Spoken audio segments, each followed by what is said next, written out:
All right. Good evening, ladies and gentlemen. I hope you're doing well. Obviously, a later start, which I'm not crazy about the fact that that's happening a little bit more often on Wednesdays, but I have to contend with some of my real life duties.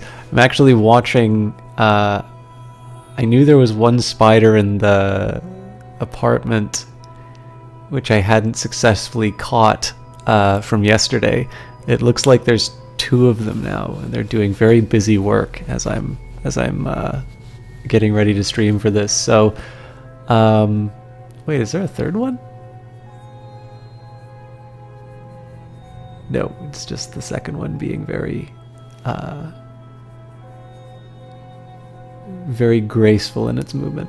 Anyways, so it is, I suppose, thematically appropriate for the game, but without getting too far into the small menagerie I've got going on inside the apartment. Welcome. Sorry I'm a little late. How are you doing, Captain Shield? Let's go. I never get a chance to look at I'd love to do more regular checks on the version news, but I should really be doing that. I should be doing that on my own time and moving on. But as always, I do want to give credit where credit is due. We've got Weather Factory, design, writing, and coding by Alexis Kennedy, production, marketing, biz by Lottie Bevan, UI design and coding by Martin Nerukar. I need to keep remembering to do these sources on. Thank you for the host, by the way.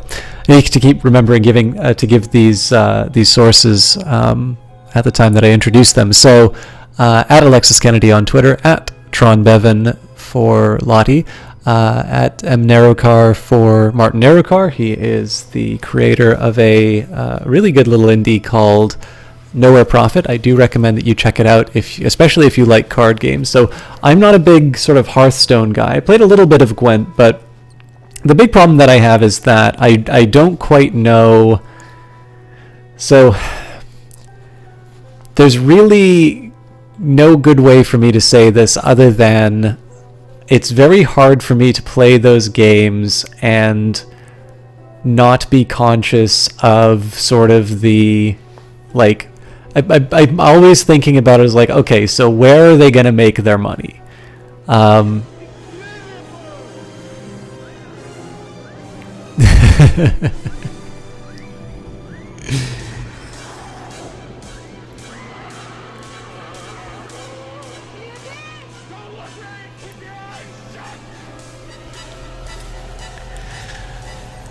Massamagoma hitting the quarter in a row, 3 months. This game is whack, but in a good way, LOL. Welcome to you. I should actually say I was careless in my choice of words on Twitter. I got a very amusing response from Mr. Alexis Kennedy himself. I put out a call. For those of you who don't follow the Twitter, I put out a call. I don't normally like talking about things that I'm going to be doing in the future because if they don't turn out, people wonder where they went, or I feel bad for not doing them, and so on and so forth. But this is something that I actually need a little help with. So again, as always, if you want to leave a comment either on Twitter or YouTube or whatever, I'm thinking of doing a series where I play and learn very difficult games. And I had a small problem in that I didn't properly define very difficult. When I think of very difficult, I'm thinking of like Command Modern Air Naval Operations, or Distant Worlds Universe, or Dwarf Fortress, or Aurora 4X, or these games which have a reputation for being impenetrable, because that was what I did with Crusader Kings, and that's one of the reasons why I kept going on with streaming, because people really liked that. But as you might see, and Alexis recommended this really interesting game I'd never heard of before called Hellion, and it turned out to be on sale. So I thought, well, I've gotten a pretty good run of of things from people, so let's pass that along. I'll pick it up and see what it's about. I'm not entirely sure why he recommended it. But XCOM, but on the hardest difficulty. Well, I mean, I can. If I can save, I'll just like, I'll brute force my way through. This is the thing, like XCOM. So the original XCOM, I would actually say, is not a bad candidate for something that is very hard to, hard to learn. The current XCOMs are very straightforward games. I like them very much. You don't even know what bits do, but you had two of them. They basically, I think they convert at like they're 1/100th of a dollar. So they are a way, they're sort of like cheering in a cast. So they're not sort of intended to be exactly a donation, but they do have a monetary value. So I believe Twitch specifically does not want you to call them donations, but they are a way of showing support or encouragement to a streamer or what have you. But thank you very much for the bits. I don't know why it didn't credit you on the screen, but I saw them. So anyway, sorry, I'm getting off track already, but he pointed out that it was very unlike the things on the list, and that was one of the reasons why I tweeted out that list, because and I'm quoting myself here, I have a bias towards boring, incomprehensible strategy games, at which point, and I kind of knew in the back of my head, it's like, you know what, I have a feeling that there's going to be like a series of tags for Cultist Simulator some way, which basically line up with this, and sure enough, without fail, I get a reply. It's like, oh, I see how it is, and there it is. There's like strategy, there's lore, there's, the only thing that was missing from it was boring. And originally I thought there was a boring tag on Twitch, but apparently it's just a placeholder that they put there. So anyways, clearly I do not find this game boring, although to me boring, incomprehensible strategy games are a very enjoyable thing. But the reason for putting out that list was to get some things that I maybe missed. The other recommendations I've been getting have been things like Crash Bandicoot, and that I realize now the problem when I said hard games. Like when I'm thinking of hard games, I'm thinking hard to learn, rather than the Dark Souls of X. But that's fine. I always like getting suggestions, so I never want to discourage those. It just happens to be that I made an inappropriate suggestion. But thank you to everybody who gave me a recommendation. And I've of course given you one with Martin Nerukar. Oh yeah. So anyways, the card game thing. I always whenever I'm playing those games, it's very hard for me not to think about, like, so how are they going to get their pound of flesh? And sure enough, Hearthstone is pretty clear. There's cards that are just simply more powerful in the expansion packs, and I don't have the time or inclination to grind my way through. It's not to suggest that you can't. It's not to suggest that you can't get, like, I don't like how pay to win gets thrown around all the time. I don't think that's true of a lot of games where that gets said for it, but sometimes you just want to pay your money for a game and be done with it. And I sort of think Gwent's going to be going the same way once they add some expansion packs. Obviously, CD Projekt Red kind of has the goodwill, so I think people will give them a pass. And then there's Artifact, where you sort of pay up front and then you pay again for things, and I have no interest whatsoever in that. So the problem is that I rather like Nowhere Prophet, but I also recognize that I am probably not the target audience for that game, because I am not very well versed in sort of the grammar of collectible card games. I haven't played Magic in probably a decade. But yeah, I know a lot of you do like card games, and if you've not seen Nowhere Prophet, do check it out, because it's basically, take a favorite card game of yours and mix it with FTL, and it does it in a really good way. So as we move on, we've got the art by Catherine Unger, Clockwork Cuckoo, Lottie Bevan, and Sarah Gordon.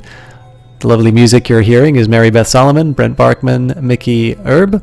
I don't recall Catherine Unger, Clockwork Cuckoo, and Sarah Gordon. I believe they're all on Twitter. I definitely know Sarah Gordon is, and I'm fairly certain Catherine Unger and Clockwork Cuckoo are as well. Mary Beth Solomon's on Twitter. I don't think tweets very often. Audio by Soundcuts. Additional writing by Lottie Bevan. She's growing and will soon have a place in every line. Additional coding by Fraser McCormick, Chris Payne. I always get this wrong. I believe it is Mark Gagné. And I always keep saying Gagny because I'm an idiot, but that is almost certainly a French name. Mark Gagné, I think, is how it's pronounced. And apologies if I got it wrong still. Lyrositor. And again, there's a bunch of modding resources which are available, and I believe this individual is responsible for all of them. No, not a new mic today. Why do I sound so much? Oh, God.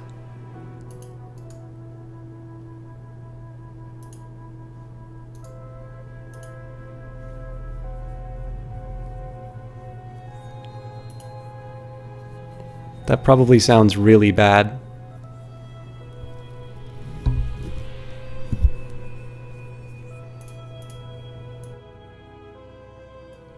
This probably sounds like it normally does. Okay, really sorry about that, guys. This should probably sound closer to what it really is. Remember how I was saying that sometimes Steam will mess with your audio settings? That's a perfect example of that. And if I'm not careful with my audio, settings, or if I don't take a look at the levels, it just blasts out and sounds horrible. Okay, where were we? So apologies to everybody here for messing up your introductions. Callan Porter, additional design. I believe this person is a game designer on their own as well, and has gotten wonderful compliments for their game design instincts. Unfortunately, I don't know anything that they've done. And then finally, Sonia and PK, Matt Hosty, Haley Urias, and literally everyone who has ever sent feedback or a bug report. Thank you. By the way, quick word, thank you, Melemony, for phrasing that. So one of the things that really turns me off streaming sometimes is that I'll have a technical problem like that, and somebody, before even saying hello, comes in with a, "It's too loud." And this may in fact be factually true, but anybody who streamed will know you get a lot of opinions about the quality of the broadcast, and it's really hard to distinguish between,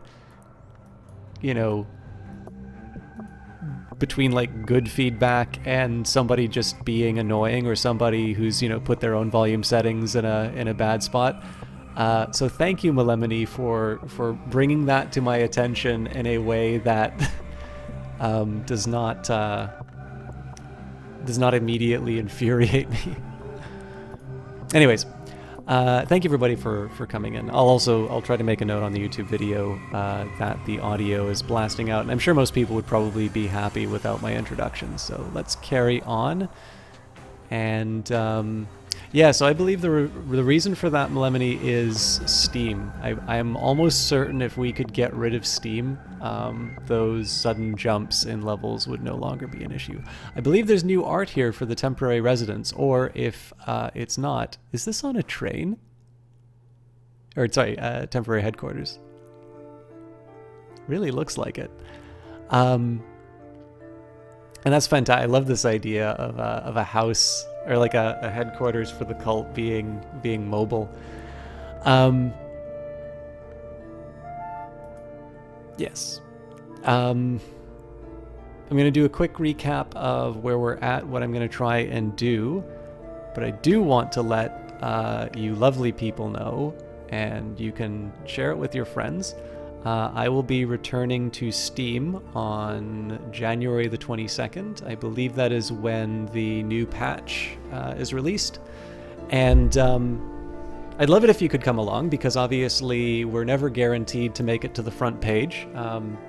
And as it becomes increasingly more competitive, it's less and less certain that we will. So one that helps Cultist Simulator get noticed. Obviously, we'll all be looking at new content. And I always love the opportunity to sort of show the game to a new batch of people. So I hope you all get a chance to see it. It should be around the time that the patch drops. So I think that's 1 o'clock my time. I'll obviously let you know the details, and then of course the Weather Factory Twitter will have that info. So especially too, if you've got some friends who are on the fence about the game, new patch is usually a great time to introduce the people to the game. Even if they don't wind up buying the new DLC, obviously there's a lot of new excitement around it. All of the new features are inside. This one's going to be a free patch. I believe it's not a new DLC, but there will be a new legacy. And yeah, I just think it's always kind of neat whenever there's a big change in a game. You get to look at it with a new set of eyes. So yes, absolutely I will, and I believe Weather Factory will as well. So usually when there's a lot of people excited about something, it's kind of enough to push people over the edge, and obviously the more people we get buying Cultist Simulator, the more likely it is that we'll be seeing future Weather Factory games. Obviously I really like seeing this company do well, because it is run by impossibly nice people who are incredibly patient with me, and have been extremely kind in the level of attention and credit they've given me for some things, because obviously a lot of these streams just wind up me being sort of reporting on the really good game that they've made. It sometimes just winds up being some furniture for me rambling on about my opinions on things, but they're really great folks.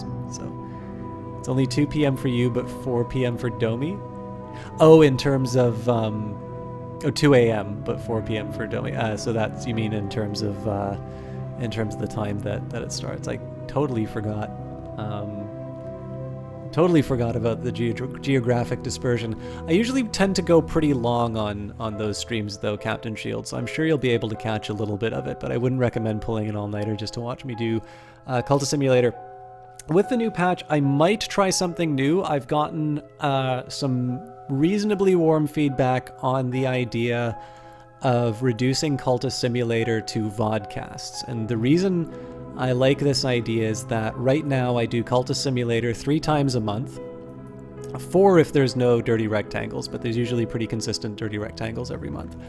And let's say it's 3 to 4 hours. So in reality, given the amount of content that's in Cultist Simulator and the fact that I'm a bit chatty, I'm looking at completing a game in months. And especially when it's early, it's early days in the playthrough, that can sometimes be frustrating for an audience which is already familiar with it. And so one of the things that not having a regular day would do is it would free me up to do a little bit more Cultist Simulator content. I think the chatting actually winds up taking less of the time than people might imagine. Obviously you can quantify it if you want, but I really do think it's just the fact that I play the game. I don't like using little hacks to preserve things and such. I usually tend to like playing the game as is. And the problem is, though, that I know some people do like the VOD. So what I might want, or the live broadcast. So what I might do is I might have special events where I do Cultist Simulator, but in order to make progress with the game, I will record when I play it. Because the big paradox about the game is that the more popular it's gotten, the more they've added to the game, the less I'm playing it, because I am limiting my playthroughs to stream. And I think there is something to be said for, being able to see these things live for the first time. But unfortunately, the way I cover this game probably is really not conducive to the best Cultist Simulator experience. So hopefully, you just noticed oh yeah. Yeah, I don't know. We'll see, but hopefully I can find something that'll make most people happy. I know making everyone happy is kind of a challenge, but we'll see how it goes, and I am open to feedback on that, whether or not you'd still be interested if you saw it as vodcast, whether you think there's something that's added by the live experience or not. But out of all the stuff that I do, Cultist Simulator is clearly the one that has the biggest audience on YouTube, and as a result, it's the one that probably will lend itself best to a more consistent VOD treatment. Alright, anyways, I'm almost 20 minutes in. No, I am 20 minutes in and I haven't done gameplay, so apologies for that. I'll make sure I correct the note to actually reflect the time that we start playing. Alright, our expedition plans for the next challenge. I'll consume funds. I can add funds for now, or I could send another follower. So the hidden door needs lantern or knock, and I don't think we have... Oh, well, we've got some lantern. And then there's the dry soul curse. We need lantern, heart or lantern to suppress the curse, otherwise it will not keep us from our goal, but it may trouble us later. Pope Clifton, you're up. So if we have two lantern problems, I think that'll be the easiest to deal with.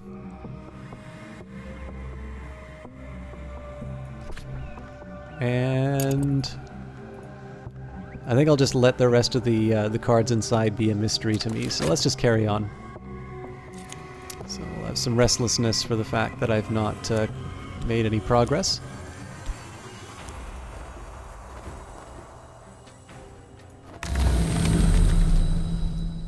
And at the Lodge of the Sage Knight, let's go for it. Subtle Fracture. Alright, so I'm probably going to need to summon something with that. Last night in the great pavilion above the grey sprawl of the Bounds, a woman who once called herself Teresa Gallagher sat on gilt-fringed cushions and offered me a horn cup of dream wine. The wine is imaginary, she explained, but the cup is not. To navigate the Mantis, one must understand the distinction. Perhaps one day you'll join me on the pilgrimage, or I'll join you. So here, let us share a secret. And her breath tickled my ear. So, gave up some health for that. The big problem that I've run into is my stag door riddle. I've been a little slow in getting the lore that I need.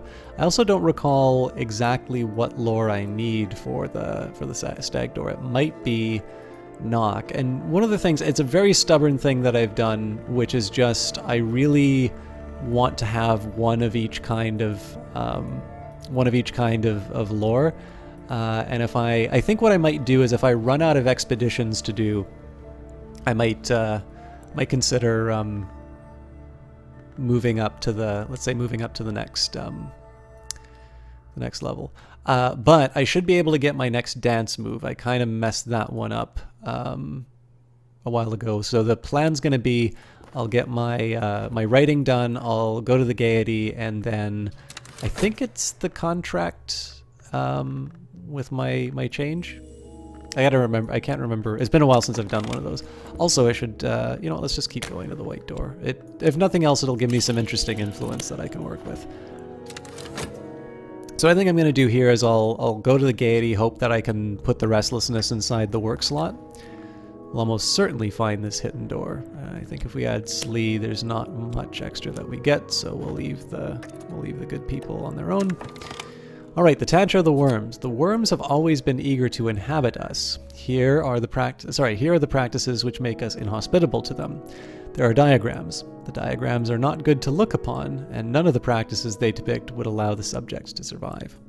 We've got an operation of the declining sun. This invokes, acknowledges, and welcomes the passage to silence. Use this in a rite with a heart influence and a Byzantine tinct to summon the voiceless dead. So, a couple of things that I can do with this. If I want, I can now combine the two operations, the declining sun, to get an additional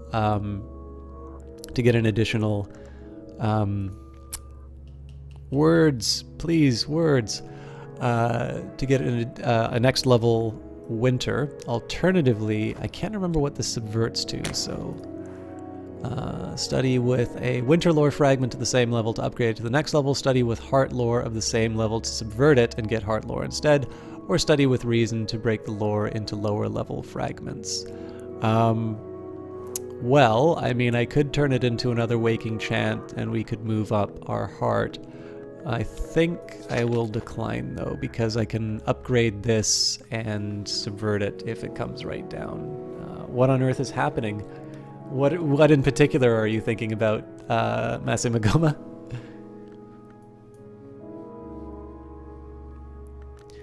Alright, study-wise, I think I need to translate still, so we've got... this one's Frisian, right? Yeah.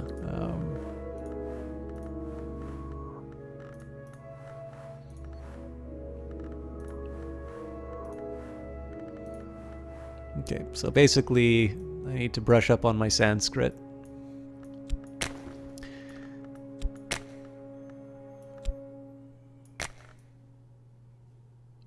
Yeah, it doesn't really matter which one I do. So, notorious for its involvement in the deaths of David Jones and Meredith Blaine, two early physicists who each claimed to have the only copy, who ultimately fought a duel over it in 1840. This game is very confusing. You know, Masamagoma, so I always struggle a little bit with this because this game, above all, benefits from just jumping in with both feet. It's not for everyone, but I'll definitely say that this is a game that rewards experimentation. It is a game where it's fun to fail. It's a game where you never quite know what's going to happen next, and you should... So I don't know if you ever played Sunless Sea, but one of the things I struggled with Sunless Sea was the fact that I'm very cautious in how I play. And so one consequence of that is that I wind up... I sort of wind up staying a little bit too close to the... I wind up staying a little bit too close to friendly places, and as a result, I'm not actually able to do any of the things that matter. So this restlessness will turn into dread. Season of sickness is coming up, so I don't need to worry too much about that. I actually think the trembling airs will turn into vitality that I can work with. So it's difficult sometimes to work with this, because a lot of games have sort of taught us that failure is something that you want to avoid. And Cultist Simulator, it's even to one of these things where like things that you normally associate with being bad can actually be subverted towards your own ends. I really mean it when I say that I think this game has a lot more in common with The Sims, because at its basic level, it's about how you manage your scarce resource of time towards your ultimate goal, whatever that might be. And in The Sims, obviously, there's lots of things that you can get and try and do, and you might actually, getting lots of possessions might not necessarily make you any happier. It's in that sense, it's a little subversive. But did the exception?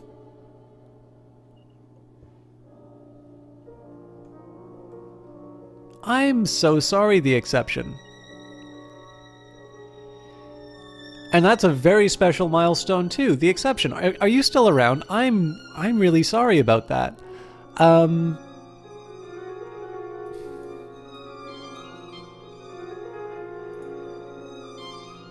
just hit the reload button.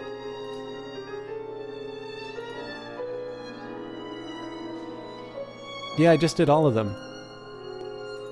I'm so sorry. So in addition to Masamagoma, the exception just resubscribed for a full year. I am really, really sorry about that. Let me see. Okay, well, you're listed as being in chat, so hopefully you can hear this. Thank you very much for Captain Shield for pointing that out. And the exception. It is not very often that somebody gets to celebrate the 1-year milestone, so I absolutely appreciate that. I also really appreciate you using the system emote, because it is my favorite, and the Eyes of Sin put a lot of work into that. So I'm glad that you're getting something out of that.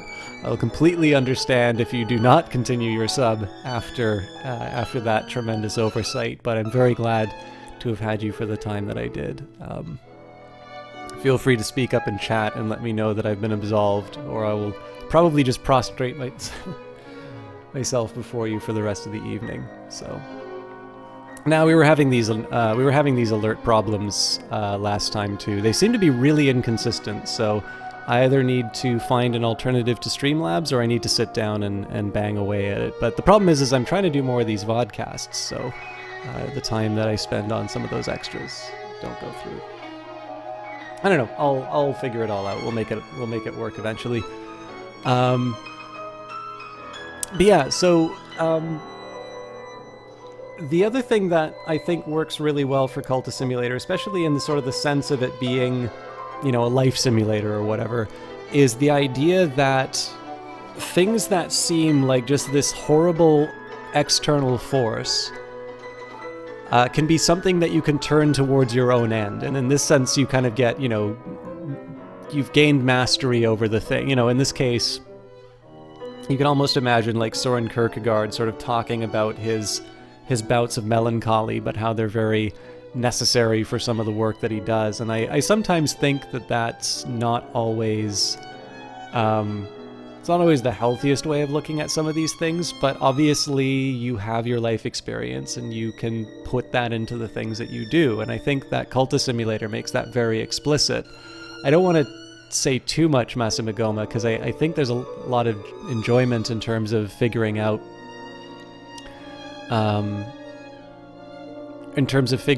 how these in terms of figuring out how these mechanics work.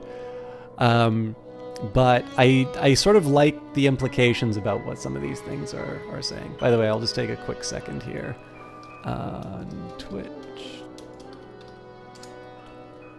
Just want to send a quick DM.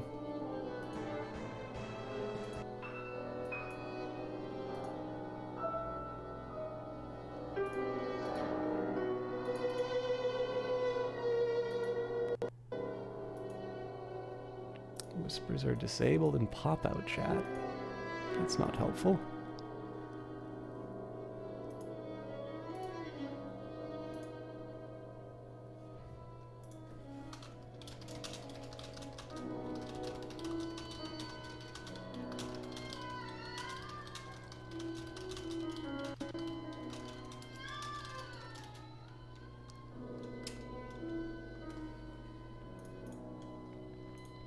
Wanted to send something off to the exception really quickly. Say I'm not indifferent to the sub. All right, good luck. I got a Forgotten Chronicle off of it. But yeah, so I think the idea here, there's also just something really interesting about playing a game where, you know, the parts of rights or some of the things that you're looking for. Again, you always focus on sort of the different aspects that these things have. And the fact that, you know, you don't just go and take moldy old tomes to gain the secrets, but you can actually do something about yourself. You can take something of yourself and turn it into these rituals or whatever. Just some of the ideas behind that I find really exciting, and I think it's what keeps me coming back to this game. So last night I visited the Lodge of the Sage Knight. My hostess manifested as an elegant woman with fashionably short hair and dark glasses. No, she admits, I don't need them any more than I need eyes. Allow me my sentimentalities. But you've come for knowledge, I expect. Here's a story I heard in my Karashim days. You're welcome to it. Only remember me if you come to make the pilgrimage. Alright, so I think I'm gonna just keep flogging the white door at this point. After that, I should take this vitality for my illness. And I don't think I'm going to be able to summon anything with these, but we'll see what we could do.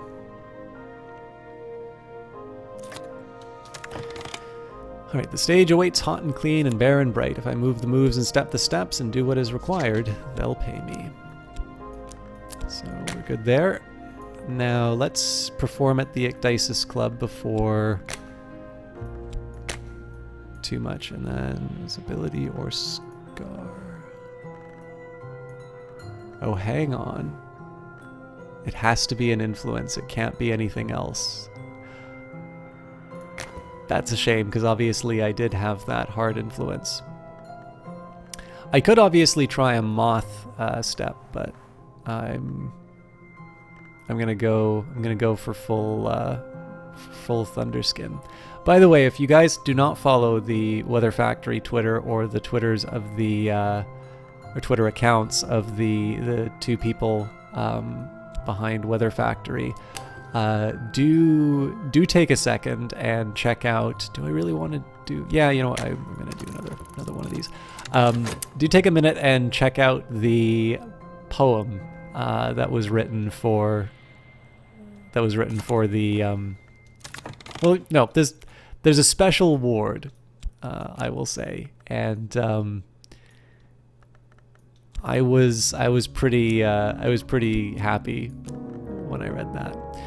All right, so that's my Smith's secret. That was just from trying to get more people in the cult. I can't explore with this peculiar rumor, so this won't be too helpful for me.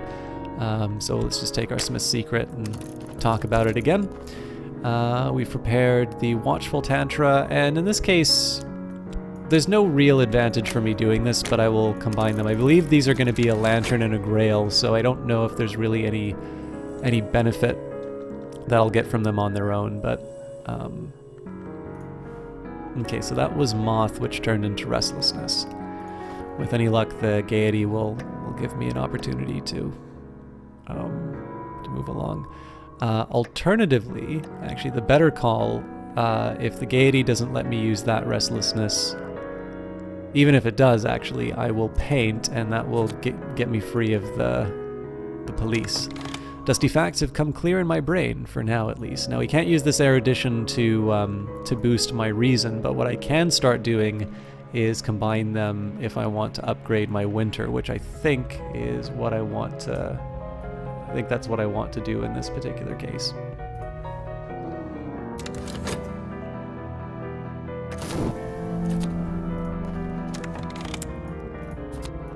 Okay, so no Restlessness. Let's take our skill. Actually, I'm going to be kind of careful on this one. I'm going to run down the clock a bit, and that's just because I want to try and maximize the time that the investigator has to kind of keep me away. Now, this dread, unfortunately, I'm probably not going to be able to deal with within 57 seconds.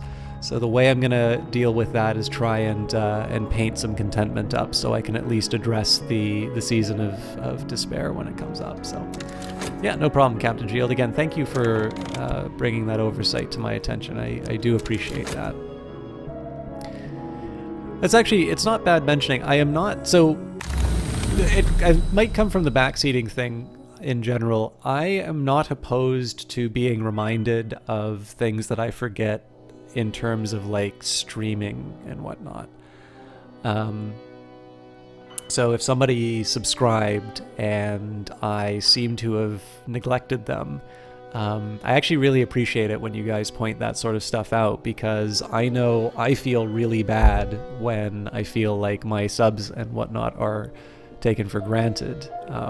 And I definitely don't do that. In fact, I am increasingly more conscious of the people who have been here for such a long time and continue to support me, because the channel kind of goes through these ups and downs in terms of people who kind of come and go. And we're definitely, we've had a bit of time where some very long-standing people have just sort of, thrown it away, which is obviously fine. That's kind of the way that these things turn out. But it does obviously make me really appreciate the people who've been for a while. Speaking of people who've been around for a while, Mjolnir's Knight, Might, how are you doing? Great to see you again. That sort of stuff, I actually really do appreciate it. The only time that I get irritated is when it's something specific about the game, because my feeling always is, even if I forget something in the game, that's potentially interesting.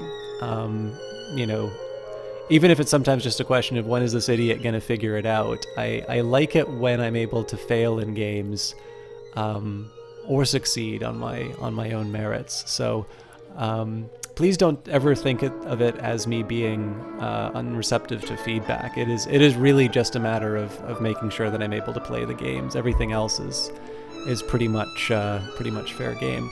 Hello to you, hidden citizens. Or hidden citizen. There's only one of you. That's great to hear you got a night off. I really appreciate you spending it with us. And I get lucky with another Forgotten Chronicle. A story of a city without a gate, of a queen who was not born, of a war that was not fought. Exploring with a scrap of knowledge may uncover secret locations on the continent. And Masame Goma, I should say again, so I did say that some of the fun of the game is figuring things out as you go along, but if you are at all curious about just how to think about certain things, I think there's a difference between tell me how to solve X problem and what do you do when you get stuck? I'm actually really happy to help out with that sort of stuff. I do have a small, I really don't think this game needs a tutorial, but if you are so inclined, I do a small video tutorial on YouTube. And yeah, I definitely, if you find that there's something that's an impediment from keeping, to your enjoyment of the game, please let me know. And I will do my best to point you in the right direction without telling you how to play, especially because I'm not in a position to tell people how to play Cultist Simulator. But if you're just enjoying the ride, that's really the best way to play this game, and I wish you luck. Yeah. I'm not the only Cultist Simulator streamer. There's, I'm sure, lots of people that you can check that out with, but I'm very happy that you're here. But there is a band called Hidden Citizens. I did not know that. They make music typically heard in movie trailers. Oh, okay, so I've likely heard their work. I just didn't know it was from them. Last night I walked in the Orchard of Lights. I plucked the fruit, which is always ripe, and consumed it in 2 bites. The taste is not to be forgotten. As I licked the glowing juices from my fingers, I saw a message carved in the bark of a tree, and when I woke, I recorded that message. All I could remember in my diary. So what I want to do here is just make sure that I can get my health back, especially as a dancer. Health is pretty critical. Turns out here that I got a Course of the Heart, so I would have been able to recover that anyway. And I do have some restlessness. Fascination's coming up, and Despair will be coming shortly after. So in my view, this is a perfect time to do some painting. The only thing that I'm waiting for is this timer on the investigation so that I can get rid of the notoriety and make it so that they can't find me. So you've watched me play this a couple of times and still don't know what's happening. I do my best to try and explain what's happening, but I definitely know that I stream this game quite differently from when I did before. I think one of the drawbacks is that I really don't like being too repetitive, and it's funny because there are lots of times that I have repeated myself. The comparison with The Sims, for instance. It's actually something I've had to try and train myself to do because I know not everyone gets to hear that. But I definitely know that I've started to take a little bit more for granted inside of the game, and I need to get a little bit better at finding that balance. So in this case, I'm really cutting this down to the wire. I have a feeling the notoriety will still spring up while I'm painting, but I'm going to try and run this out as much as I can. I honestly think Hidden Citizen, this game is a lot less about having an IQ and a lot more about, a high IQ, and a lot more about being able to jump into another world. Like, this is really a game for people who love role-playing games, because, even though everything is abstracted away into the form of these cards, you become this person, and the thing that attracted me the most to this particular game was the fact that when I was playing it, I would have these hunches. Just one second.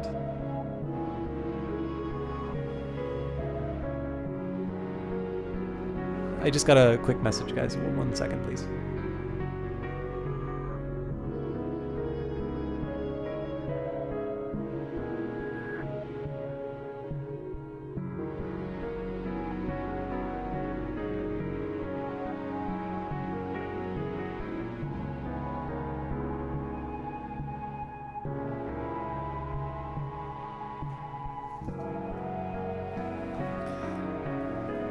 Yeah, I was gonna say Mjolnir's Might. I was gonna give credit, but I don't know if Tony Loran is still streaming, so I didn't know if that reference would have any meaning anymore.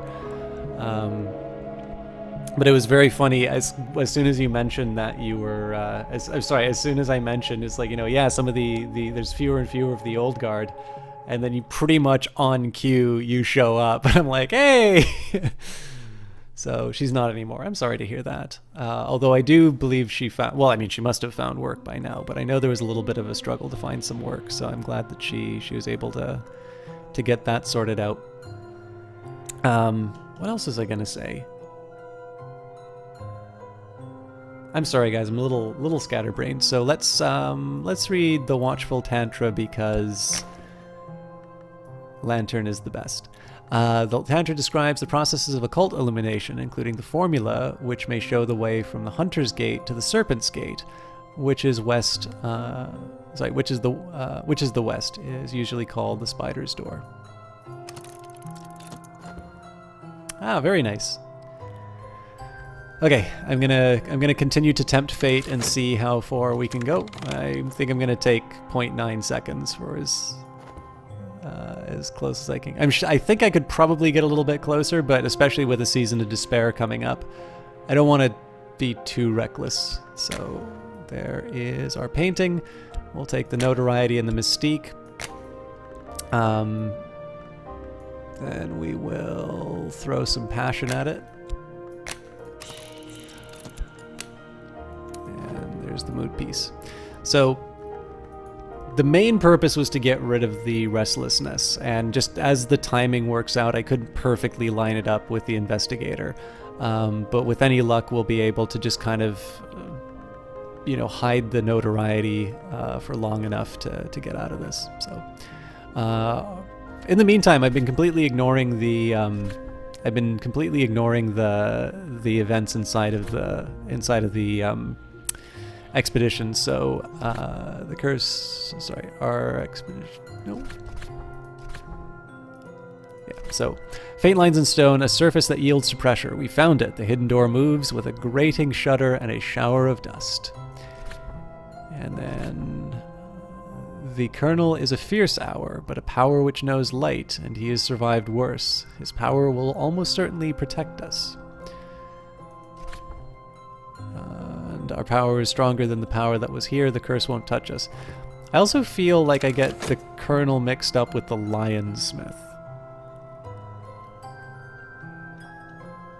which I always thought was associated with Edge. It's also worth mentioning, Massimo Goma, actually anybody who's really interested in this game. The thing that's nice about this is you don't need to know everything that... Okay, actually, you know what? It's like theology. So obviously there have been very effective theologians, people who sort of, probed religious mysteries very deeply, and then of course you have mystics and so on. And these mirrors are calm, the sun is steady, the glory recedes. I am sane, if that means anything. No fascination drives your visions. It's over for now. But clearly it is the nature of such things that you can't really know what's going on. And so this game sort of has an element of that, which is that you can understand things well enough to get an ascension victory, but that doesn't necessarily mean you know everything about what's going on. And I like that a lot. It's one of the reasons why I think this game has a lot of replay value. Or as I like to say, learning is the ultimate roguelike. The game doesn't give you specific... Well, it sort of does, because each of the... you start off as the aspirant and usually you starve to death. So that they give you a lot of resources, but maybe you don't know... you don't have access to lore in quite the same way. Or maybe you struggle with the job thing. Or, I think there's a fairly regular way that bright young things die, and it particularly deals with not quite understanding, maybe not quite understanding what the rules of this occult life are, let's say. And then you tend to move on to the doctor. And each of these things, and I mean, I've subsequently heard interviews where Lottie and Alexis pretty much just come out and say it, that yeah, these legacies sort of feed into each other in the sense of things that you were wanting before you have, and then the next legacy sort of starts to teach you some of these other aspects that maybe you didn't appreciate before. And I think it's a really effective way to set up the game. It's there's a book. Actually, there was a great... Does this game have a tutorial, or do you just get pushed right into the game? It will never have a tutorial, and it is great for that. And obviously some people are doing tutorials now, and I include myself inside of that, and I felt bad about it. The whole thing. So there's a book, and I actually think it was Alexis Kennedy who recommended it, called A Grammar of Game Design, I think, or a design. I need to figure out what it was. Anyways, I saw like there's a publisher's sample where like it'll show the opening chapter. They give this really good example of Super Mario Brothers, and apparently in the new, like a modern version with like, you know, nicer graphics, but still the same game, they contrast the game that you could play on the Nintendo Entertainment System and then whatever's on, I don't know if it was a Wii or I'm pretty sure it was a Wii game.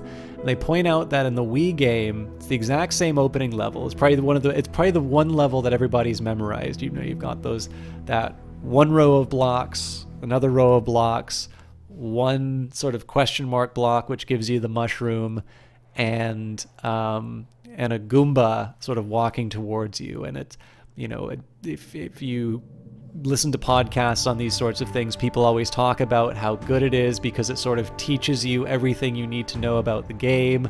You've got this enemy that's slowly moving towards you, and you've got like basically all the building blocks of Mario are present in that opening moment. And essentially the rest of Mario, as you know, varied and as fun as it is really just variations on a theme on all of those elements that you find inside the opening level. And they sort of talk about how this modern version has this infuriating addition, which is apparently they include a little signpost which shows like a right-hand arrow, because apparently somewhere between, was it the 1980s that Mario came out? Early 90s? I don't know. Whenever Super Mario Brothers first came out, to the time we were playing on the Wii, apparently we lost our minds and could not understand that Mario moves left to right. So I have a I once I read sort of it's like the opening chapter, I'm pretty sure, that they put online. I need to find exactly what is. Oh, it's a game design vocabulary, I think is the name of the book. But they talk about verbs and things like that. And once I read that part of the book, I was like, I know why he recommended it. Because you can see a lot of the principles behind here. So the game does throw you into the deep end, but it does have little brackets to sort of say, if you do this, this will be what happens.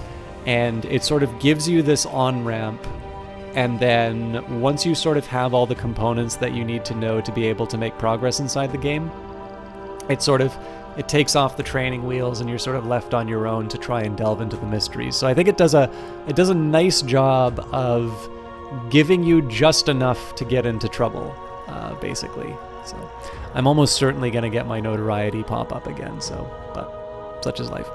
Behind the rotting tapestry of wolves hunting men, a paneled wall. In the paneled wall, a secret door. The spring is long gone, of course. We had to smash it in with hammers. This is something special that may provoke a reaction.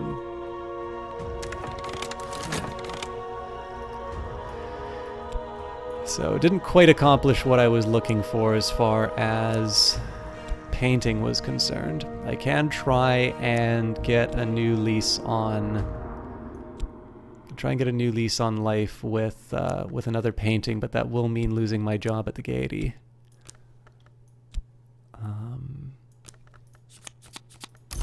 Well, not losing it, but being at risk. Right, a case of a mistaken identity. So apparently there are no more. Cultists to add in. So this isn't who you hoped for, after all. They're no one of particular importance, and eventually they'll pass from your memory. Perhaps there's no one else available that you'd care to meet. Okay, good to know there. So I can start using my talk verb for some other things. I think what I will start doing is upgrading the the remaining members of the cult, and then I can start working on things like commissions. So we will take the Temple Unceasing, we'll take a pawn, and we will use...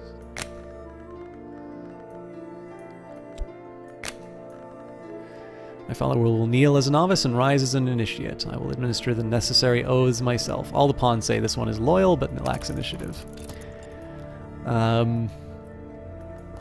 Old, unhappy, far-off things, so that I believe will translate into restlessness, which is going to be particularly dangerous with the despair.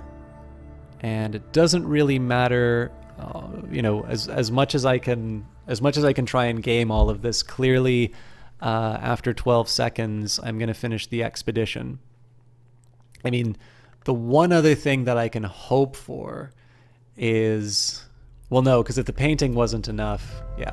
This thing is like, maybe I can hope that he picks up a mystique and then the notoriety becomes available, but even then I don't think a full cycle of painting is going to be enough to deal with this. So I think we'll just go to the Gaiety. I'll take my lumps and I will deal with the evidence the way I know how. All right, the sun passes through the house at the appointed time. Since the sun's division, time has become uncertain. So we've got the Rite of the Watchman's Sorrow. You can only have one of those. But we did get more lanterns, so the Fenian Invocation. The door in the eye navigates. He is not merciful. But first and always, he illuminates. Use this in a rite with a knock tool and a thrilling air, or other resources of equal power to summon a hint from behind mirrors. Obviously, we already have a hint on this expedition.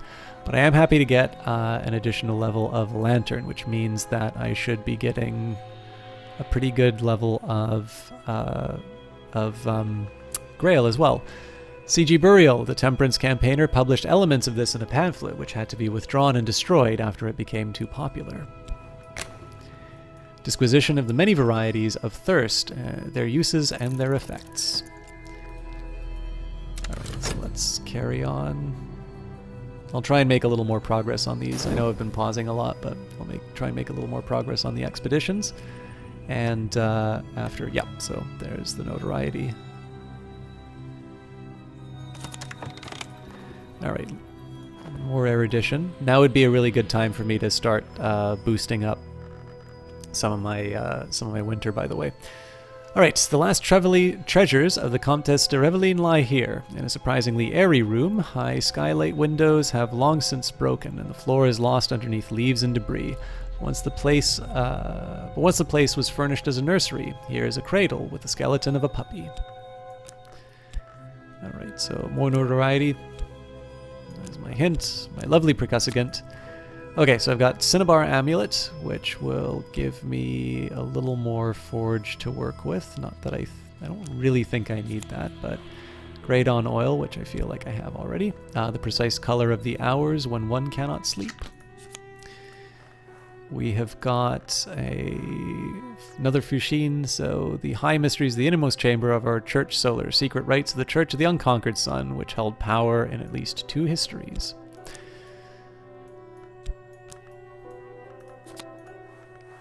Book of the True Blood, a work by Cassius the Thoman. And the Morphy Codex, text of the Sisterhood of the Knot, unearthed by Evan Morphy. So real dilemma here is the Book of the True Blood seems like something that would help me out because I am missing. So the lore that I'm most interested in at the moment would be level 6. I think it's level 6. Yeah, level 6, Edge, Knock, and Forge. Because those are the only ones that could potentially solve the Stag Doors riddle for me. I can't remember, it was what must open for the way open. So I feel like that's a Knock lore thing, but that might also be a little on the nose. So I honestly don't remember which one this was, but we'll figure that out. So I'm not sure if I want to go to the unnumbered stones first, or if I want to try my luck with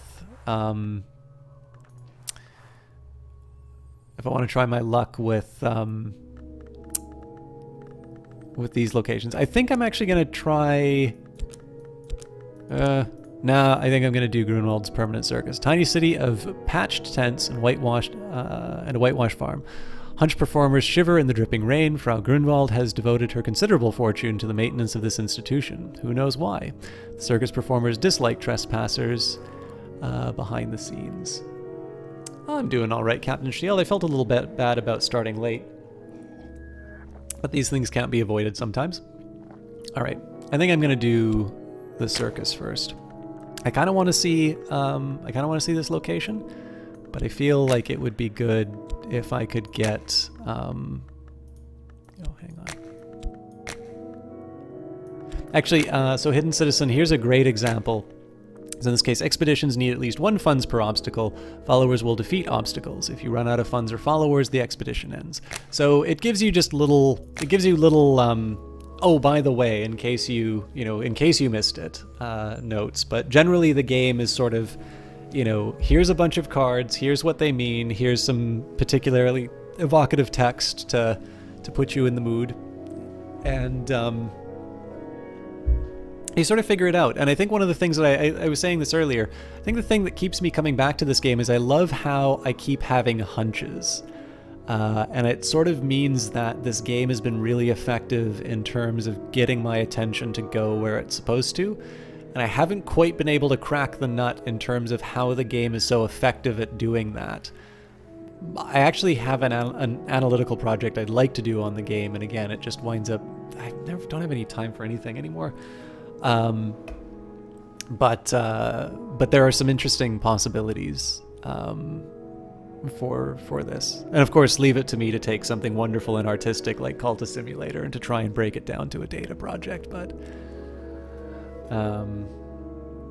anyway, the circus folk will be ready to take up arms against us, and the power in the circus, we fear, may be worm-touched. So part of the reason why I got the hint was to deal with cases like these. We've got a fair amount of edge, but we'll see what's coming up after us before too long. The real question is, of course, once I'm done with the Thirsting Tantra, if I try and... I think if I'm going to try and upgrade the Winter lore, I should probably do it now. A higher priority should probably be to upgrade these Forgotten Chronicles. So I've got the Unnumbered Stones. That's a continent. What we are interested in are... Land Beyond the Forest. I believe Forgotten Chronicles give you continental. Yes. So in this case, I could technically do up to 2. I'd like to go a little bit further, though. All right, a half-glimpsed wistfulness has touched me. This is a particularly dangerous one because, of course, I'm currently in despair. But the plan here will be to subvert the restlessness either through performing or through painting. It's actually, so this is one thing that I like. I think I've talked about this before, but I really like all of the physicality of the Dancer DLC. So in this case, like, you can sort of see how, even if you're playing the Aspirant, like, I get a lot of satisfaction through Econ, but I can understand how people would see that work, or the sort of work that you do at Glover and Glover, as not being very satisfying. Like, so I used to work for a bank, and even though it might have some resemblance, more so when I was like approving credit cards and stuff like that, it might have some resemblance to the stuff that I do now, but it's the sort of stuff that can wear at you. And I think the thing that I like the most about the Dancer is that because it's an expressive one, every once in a while you hit this point of this intense inspiration. And whether this is the sort of thing, you know, when you're doing exercise, you just really feel it, or you know, you get in the zone, or you're really into whatever you're doing. Painting, you can bring that up. That's, you know, whether or not you are actually a painter. In this game, it's sort of that thing that you do to sort of rebalance yourself, or it's that, you know, that hobby that you like, or what have you. In the case of this one, because you are working as a dancer, every once in a while, you get to kind of pierce through. You have such an intense experience doing what you do for a living, that you get something a little bit, you touch on that place that you go when you do those creative works, and I like that. I like that dancing does that for you, but not the other jobs. You can't you can't be such a good accountant at Glover and Glover that you just see into another world or something like that. All right. I would have liked pulsing airs much more for reasons that are probably pretty obvious, but favor from an authority. I've learned something that will earn me a favor once only. This will preserve you or a follower from imprisonment, but it cannot be relied on. So, fair enough. I mean, we just keep going for the hard influence until we can. Last night I dreamt of a blue silk pavilion overlooking the cloudy labyrinth of the Bounds. I listened to the mistress of this place speak of other visitors. The Suppression Bureau come here. Did you know that? I think they hope to recruit me as an ally, she snorts derisively, after what they tried to do to Christopher. But their folly is your fortune. I'll tell you something that may help you if the Bureau ever troubles you. Dusty facts have become clear in my brain, for now at least. So I do have... See, this is what I mean when I say now would be a great time to upgrade. I think I would upgrade the Forgotten Chronicle if I do anything, just because I've got so many of these ingredients. But I think we're gonna do the same pattern. So we'll go through the White Door until we get the influence that we need.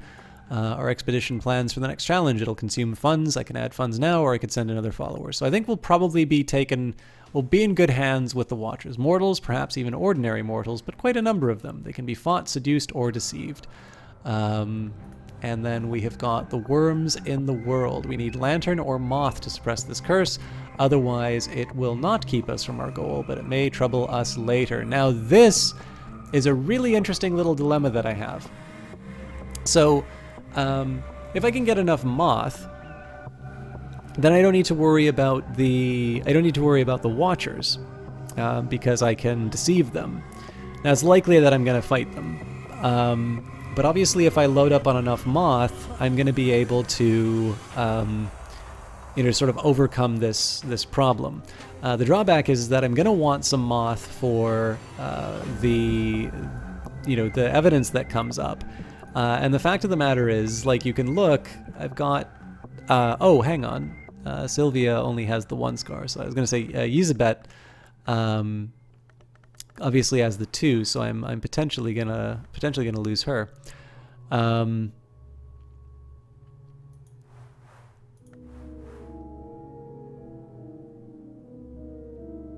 Anyway, I think in the interests of safety, we will send my elite Lantern follower, Pope Clifton.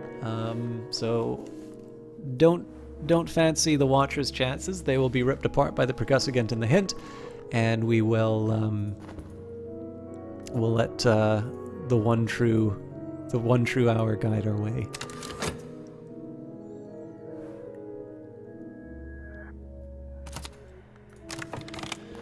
Alright, whenever the principle of heart is implicated, I may gain vitality. Always nice to have.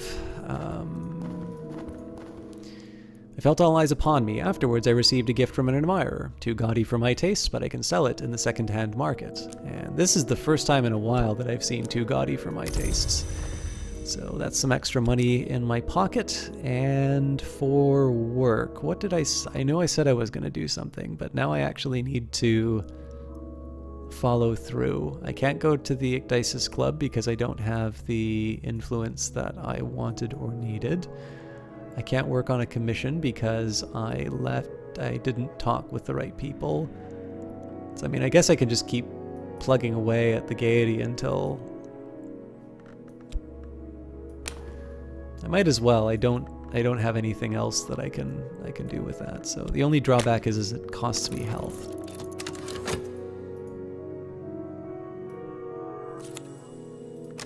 Okay.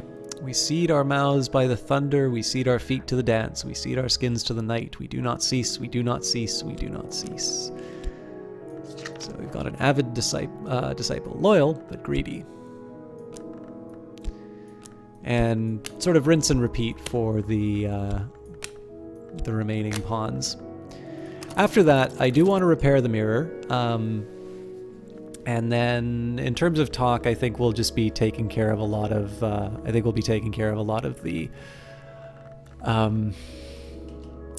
words, please. We'll be taking care of a lot of the commissions.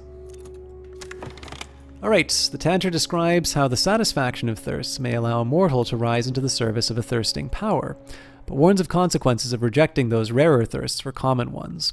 A man who thirsts, O mighty one, whose mind clings to actions in this world, will return to this world of action from that other place. So we've got the rite of the seas fasting. This rite calls on the witch and sister to close the gap between what is and what might be. The adept pours or hurls an offering into the water, preferably, but not essentially, the sea. And we have got the Thyatic invocation. Raucous shrieks attend the passage of the names of Grail. We reproduce them as best as we can for the pulsing power they lend. Use with a Byzantine tinct and a moth influence or other sources of equal power to summon a raw prophet. So we're making progress, just not in the areas that we need. And I think some of that is because we obviously we switched patches halfway through. And so I think there might be a few fundamental influences that we missed. One way I can get around that is when I go to Dream, I can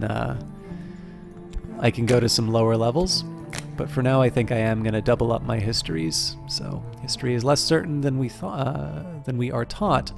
I can learn from the study of its blurred edges. So as long as I have erudition, I'll keep doing this. So I'll probably only get one shot at leveling this up, but you never know. On reflection, one thing I should have done differently is I should have actually gone for painting, because there's no way I can get contentment from the Gaiety Theater. Contentment is what I need to deal with my despair. Especially with the season of ambitions coming up. Alright, the Watchers will almost certainly regret standing against us. You know what? I don't need to bring Slee in yet, because we only have 2 obstacles. And I think I should have enough lantern to get us through, so. My own heart pumps more strongly today.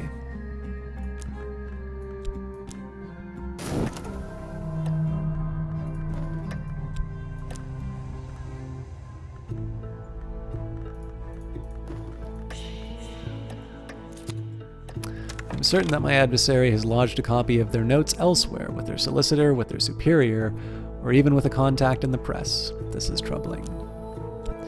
So there's the tentative evidence. I'm gonna have a follower deal with that, but I'm not quite ready for that move yet.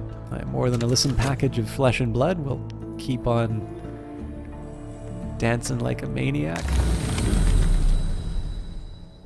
And let's go to the Orchard of Lights. That's what I was looking for.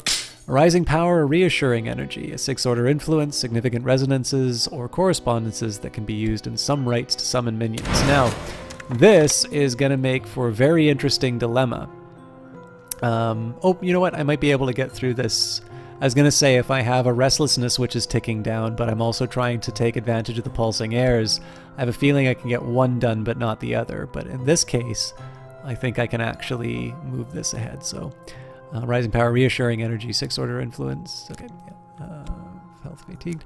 The hours will be called unmerciful, but they permit sleepers sometimes to walk in the Orchard of Lights, where each fruit glows like a sunset, where the roots of the trees are shaped for peaceful rest, where the mist soothes the heart. I was there last night. The taste of the fruit lingers, sharp and sweet as the passage of spring to summer. So we'll carry on in Dream.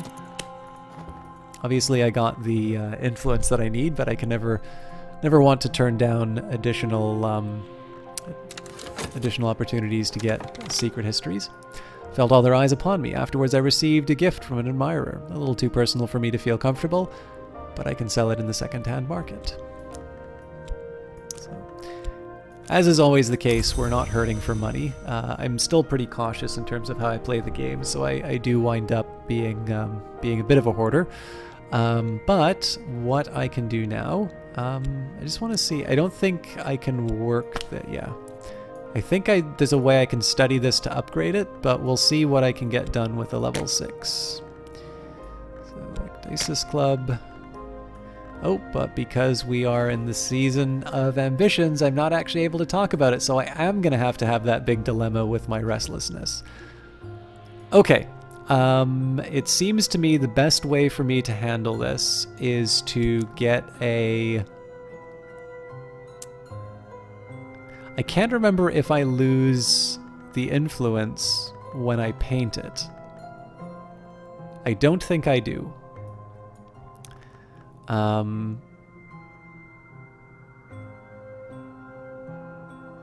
I've never actually successfully made a big fancy painting. So...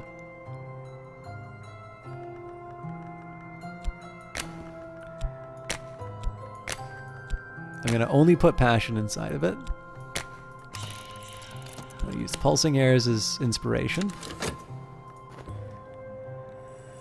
I don't think this will be enough, but I'm curious. Oops. We set our mouths to this. Oh yeah, sorry, I've read that before. Not that that's a hard and fast rule, but doesn't really change that much, and we did read it relatively soon. So, a practical disciple, loyal and good with their hands. Okay, do I want to try and kill the tentative evidence now? Absolutely I do. Okay, so that's going to be a job for Sylvia.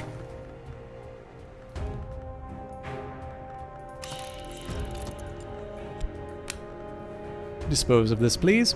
My scheme will most likely succeed. There's always a chance that something will go awry. Pieces fit. Knowledge breeds knowledge. So obviously I'm not out of the woods yet. I might need additional erudition, but I could spend money on better paints, or perhaps I could find more exotic pigments. This time we'll try the rose pearl dust, because that will give me additional heart. I don't know what it takes to... I know you can do great paintings that kind of wind up being artifacts. Or at least I think you can, but I've not been able to make it happen yet, so. And there's that restlessness I was worried about.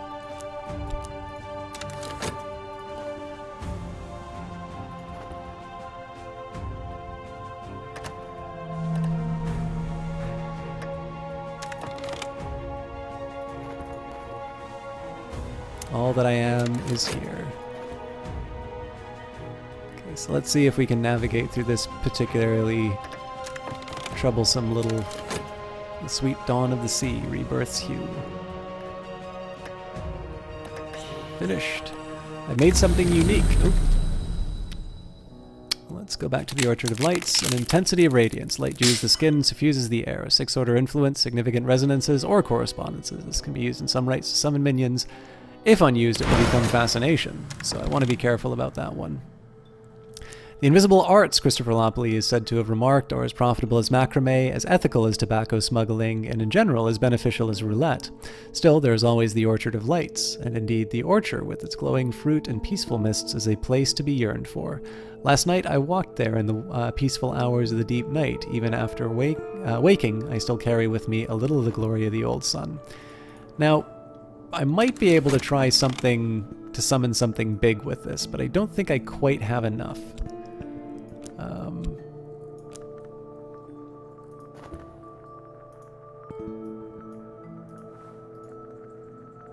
Sorry guys, I don't know if chat's been a little quiet tonight or if I don't have access to it, but if you have said anything in the last 15 minutes or so, I haven't seen it, I apologize.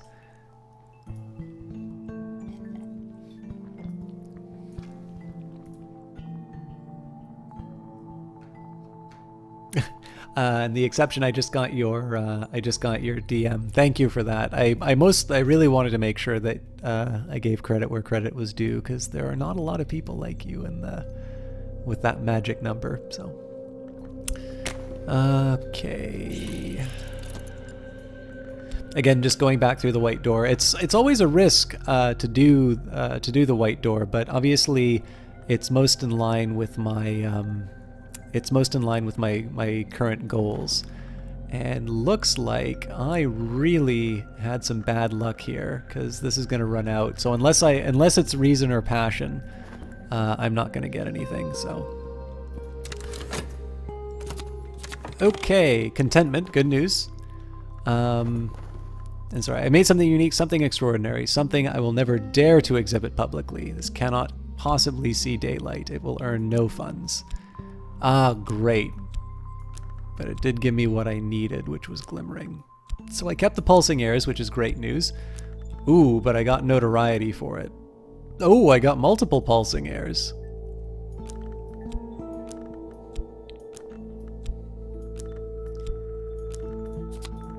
And we have the Witch and Sister. She has been a pair of funeral birds, but here she is as she would wish to drown. So that is 8 heart. Definitely not gonna auction it off. And it counts as a tool.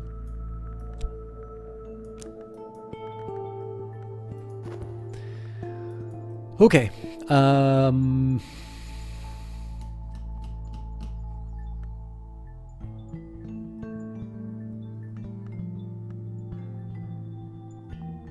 Seeing? Okay, so I know if this becomes despair, it's not going to be a problem. Because this will be eliminated with contentment.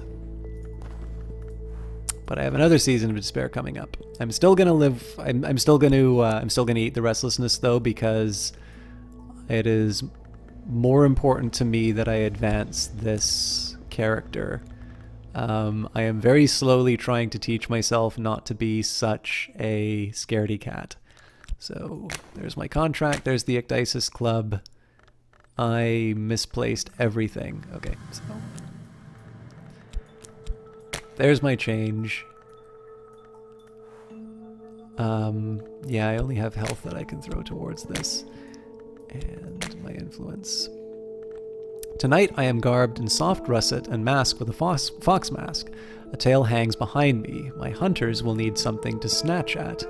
Tonight I will dance alone, and not alone. When I peek out from behind the curtains, many audience members are leaving. Others sit patiently while attendants in red and black bind them to their seats.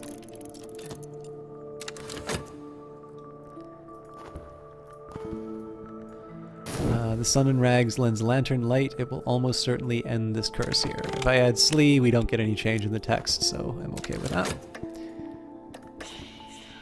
I await word on tampering with records. This one has to work, or I'm in big doo-doo.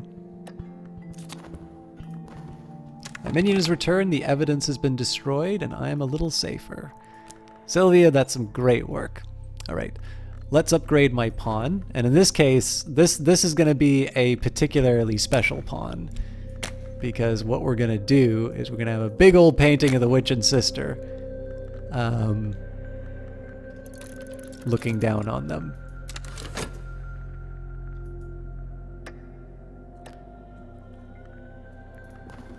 Our power is stronger than the power that was here. The curse won't touch us. Some additional erudition. So the great news about this is that I'm now guaranteed to upgrade this lore. I have one of everything that I need.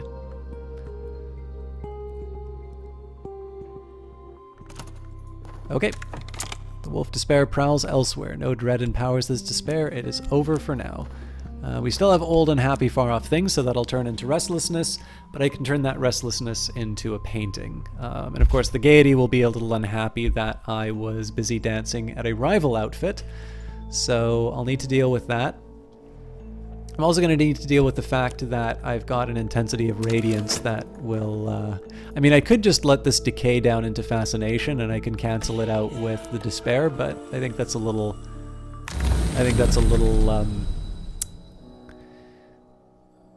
a little too courageous.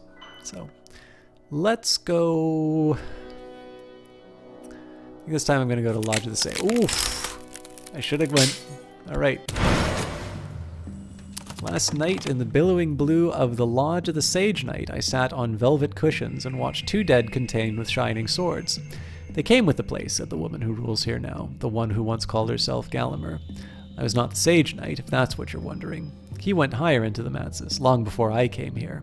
My attention has drifted. The swords sparkle like falling water, and the dead move like dancers.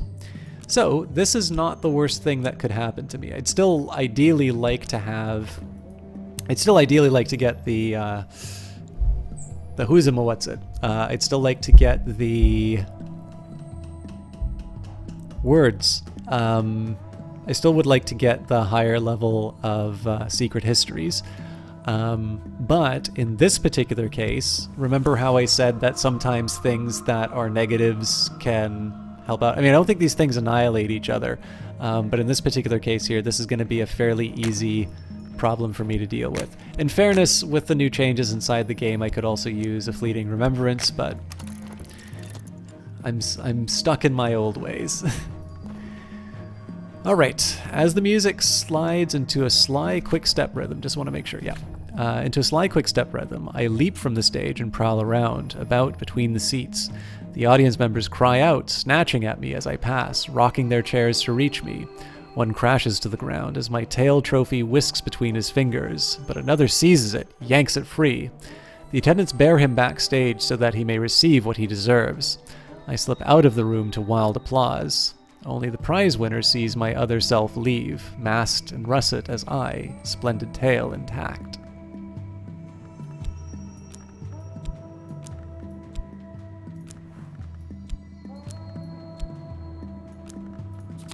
I really love being able to get a closer look at the Ecdysis Club.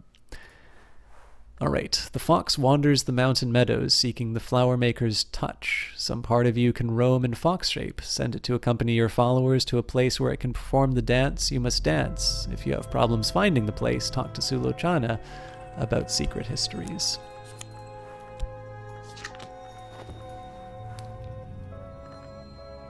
I can't remember if the fox was the one that looked like Hitler for a while. And I got my first scar. Okay. So I have Trembling Airs. The toes tap, all is brisk and well. Second order influence, apparent to... You know, I should get my contract back.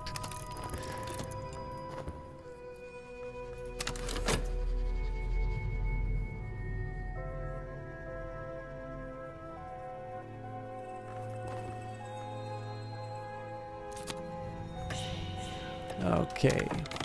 Some movements have a deeper mark than others. Health has permanently changed to a scar. Be careful, sickness and starvation are not satisfied by scars. I have so much life in me, it is difficult not to move. When I sit, my joints burn. I know that if I stop, I might stop for always. You made a permanent sacrifice for power. Be careful. Unlike health, this card will not satisfy sickness or starvation. This is one thing which it's taken me a while to get to inside the game, but I really do like this. I like this quite a bit. And it's sort of, I do like the idea of a trade-off between something, you know, obviously the closer you get, the more likely it is that you're going to, you know, you're going to want, like, basically the game becomes harder as you do this, right? It's more likely that you will die to, you know, something unforeseen. I find that appealing. Apparently the next patch is going to be, as they like to call it, a winter player patch. So it's going to have a lot more I don't know, a lot more intensity, let's say.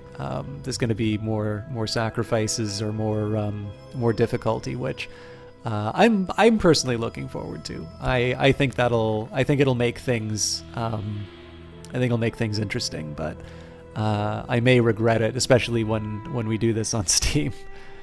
All right, this will be the last time we read this. So we cede our mouths to the thunder, we cede our feet to the dance, we cede our skins to the night. We do not cease, we do not cease, we do not cease. We've got a lively disciple, loyal, always ready with a song.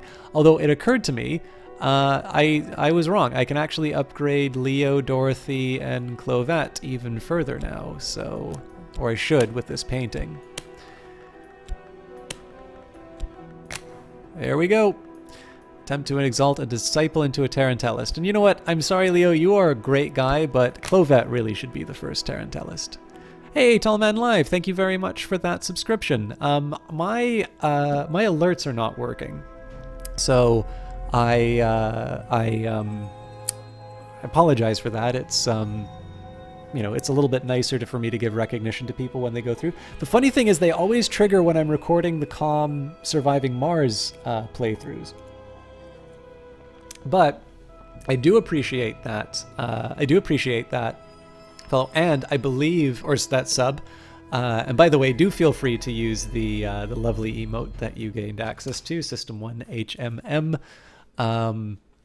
Those were done by the Eyes of Sin, and I thought she did such a great job of it. For those of you who read the Arthur Lipsett article, by the way, if you watch the film Hors d'oeuvre, it's pretty obvious which one Arthur Lipsett worked on, but it's not an intentional reference. That emote is not an intentional reference to it, but there's actually something very similar to that in that short. And I was delighted as soon as Eyes of Sin gave me that emote because of the connection.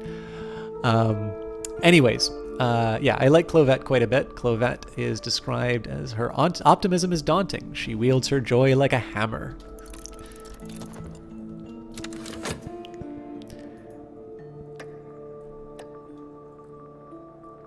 You're sending emotes in spirit.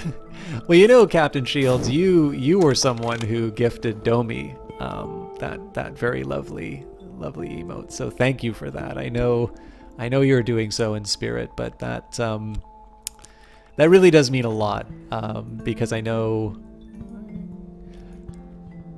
there's not a lot of reasons to sub to me, to be completely honest, but I do think that emote is a really good one. And so really the only thing that you get subscribing is access to those emotes. So when people do give up in order to get that, I think that's really nice, especially too because obviously as a streamer, like when people have a sub gifted to them, it does make it more likely that they renew it. I try not to be too active in terms of encouraging that, because obviously if somebody is subbing, either they have the means to do so or they don't, and I don't necessarily want, like there's the game you can always play. It's like, oh, what, you didn't like the stuff? You didn't renew your sub? Okay, I understand. I don't really like that style, and I don't know a lot of people who do it that way, but especially if you're making a living doing it, you have to eat. But with that in mind, I mean, it is kind of an open secret that gifted subs are more likely to turn into permanent subs. And so when people do wind up giving those gifts, it winds up being something that potentially helps me. And if somebody has the means to do it, I'm certainly not going to say no to taking their money. It's just obviously never a requirement. Obviously I love the support, Captain Shield. I just mean in terms of I don't offer any perks beyond what Twitch gives. Which in this case is a number that keeps going up in chat if you have an unbroken chain of subs and access to emotes. In terms of what I specifically give, it's the same for everyone. So it's, I kind of get it when people don't have any reason to sub. There's sometimes people who just give more for it, But yeah, Tallman Alive, I wanted to take a second and say, I believe we were talking about the Steam stream. I can give you a little more information on that. So I will be on Steam on the 22nd. I believe it will be 1 o'clock my time. It'll basically be as close as we can get to the release of the patch, which I think winds up being around 9 or 10 Eastern time. And the Weather Factory Twitter will announce that, and I'll make sure that I put myself out. But I can say for sure the 22nd, and I usually do those Steam streams for a very long time, so don't feel like you need to be there at like the second, the second this all kicks off, because I'm gonna be at it for a while. Anyways, before I lose too much, I am mildly curious.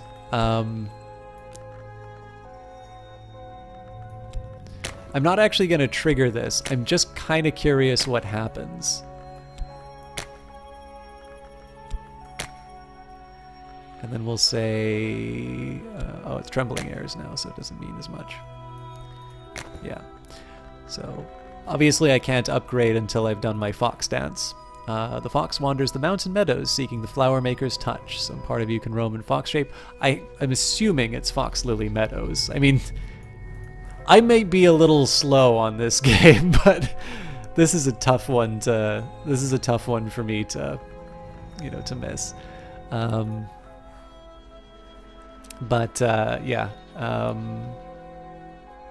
I'm just gonna shut up and carry on with this. Let's paint our problems away. Nope. Let's not paint our problems away. Let's turn our consciousness of radiance into something helpful. I just don't know what yet. I don't think I can summon anything cool. But let's try nonetheless.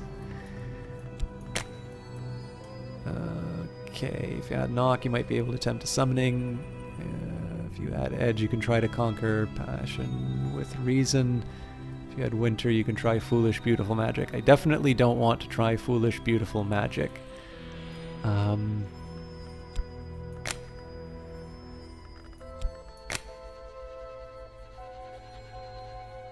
Yeah, significant intensity.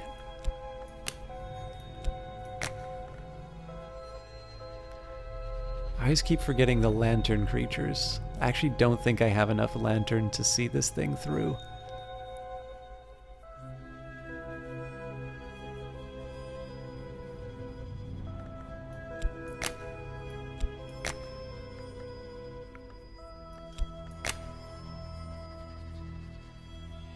Oh, hang on. Wait a minute.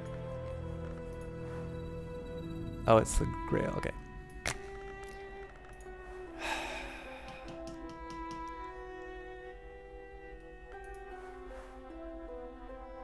I could have sworn there was another thing that had lantern aspect. You know what? I'll just eat the fascination on this one.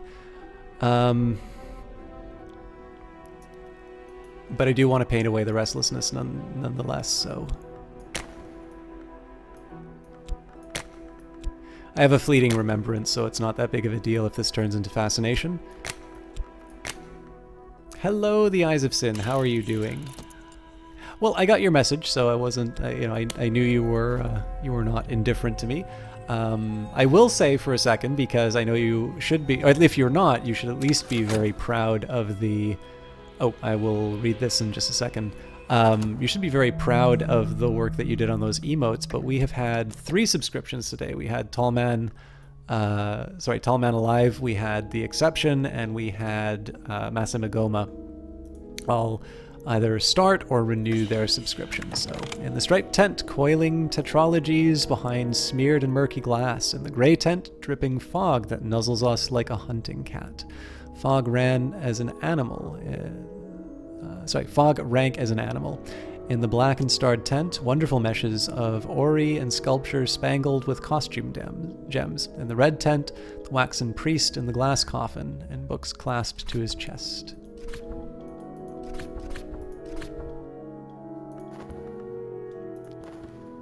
Okay, in this case we'll just use the money for paints.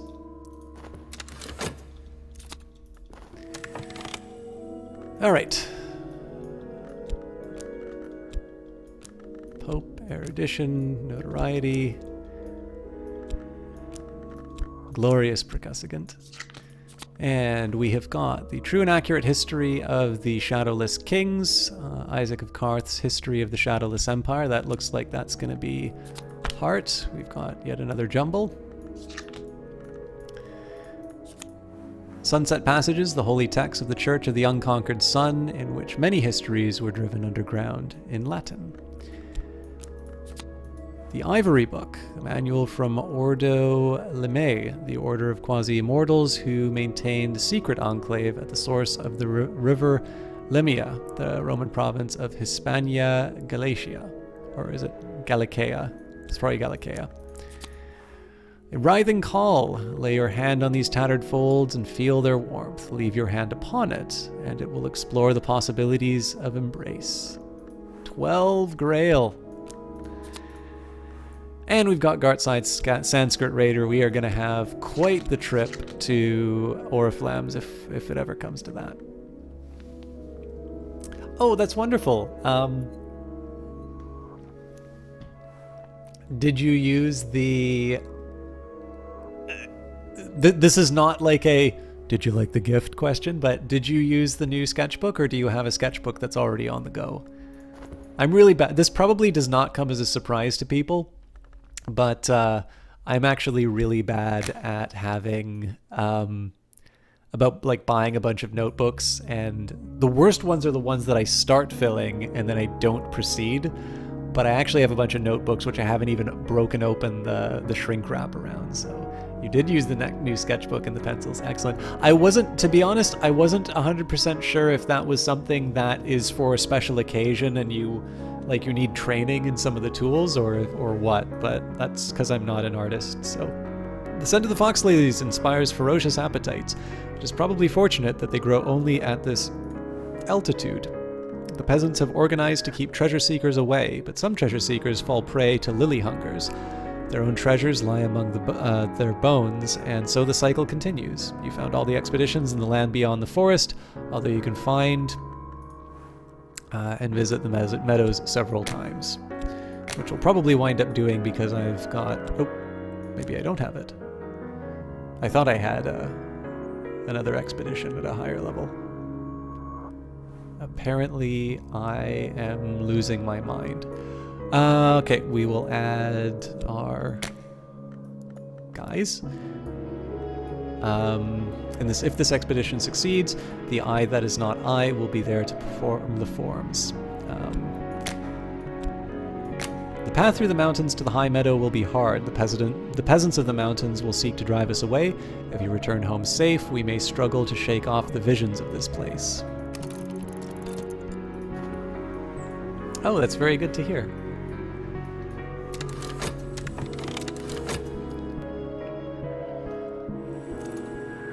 Yes, for those wondering, so I'm bad at getting stuff done on time, but I nailed the Eyes of Sin. I can't remember how I got her address, but there is a... So when I walk to... There's that bar in Ottawa that I go to every once in a while called the Blurry Pixel. And the owner's really into Cultist Simulator. I always like to say, you know, I waged this like months-long propaganda war to get him into it. And every time I walk there is this art store. And because I've seen some of the Eyes of Sin's art and whatnot, for some reason, it's just, I think it's the way that she's described a few of her tools, and she sent me a photo of some of the stuff that she's worked with. And I've sent her a photo of that place, and it just happens to be one of these things where I always wind up remembering her or thinking of her when I walk by. So it was Christmas time, and, you know, it's nice being out of grad school that I'm sort of at this point now where I'm not constantly like looking at everything right to left. I still have a bunch of debts to pay down, so it's not like I just go and spend ridiculously. Like, I'd love to get a new monitor for this computer, especially something that's a 16:9 aspect ratio, so that the stream, like, I can do full screen games on the stream without everything looking wonky. But I don't like just spending because I have a job. But with that in mind, I really get these nice little moments where I can see something and it says, there, you know, this would make a wonderful gift. And it's a nice little trait. You know, if you fake being generous long enough, one day you will wake up and find out you're generous. So I'm at the point where I'm trying to fake it for a long time. And so every once in a while, something's like, I bet they'll like that. And in this particular case, I walked by that store, and they actually had a sale on. So, you know, again, I'm cheap, but thought, oh, you know what? I bet Sin would really like that. So I picked it up, and she just got the gift recently. She did a lovely job of showing me how much it was appreciated. I got a very lovely photo of the gift. So that is the private chat going on in the background of the or I guess in the foreground of the stream. So this is all just a really fancy way of me saying what a great guy I am. You're happy it was on sale? Yeah.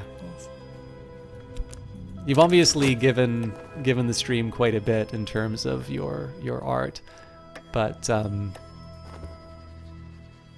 oh god, I'm not doing my studies. But yeah, it's a little way that I can give back. So thank you very much for that. Okay.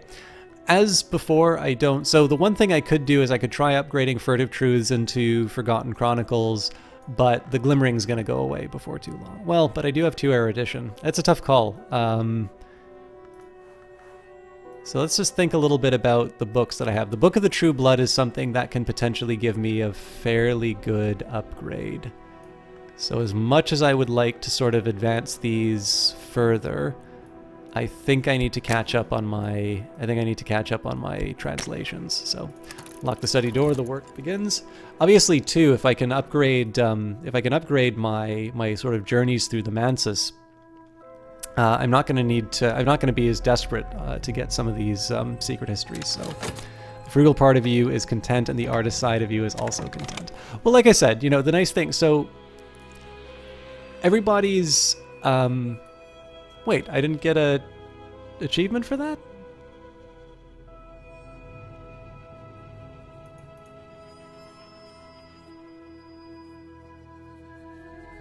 Oh, you know, it's probably when they hit the table. So, yeah, it's one of these things where I try to make sure that I have enough sort of in reserve that when there is a chance to do something nice, I can do it.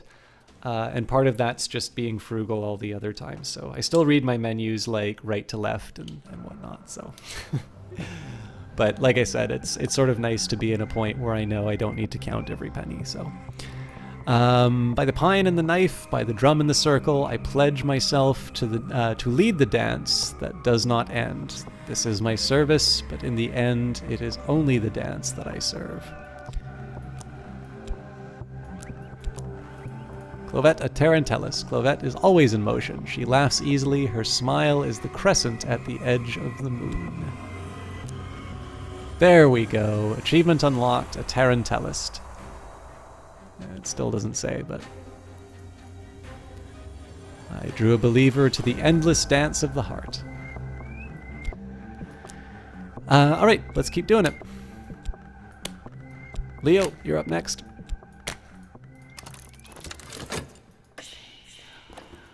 Expedition continues. Our expedition plans for the next challenge. It'll consume funds. I can add funds now, or I can send another follower. So we've got Watchers, fought, seduced, or deceived.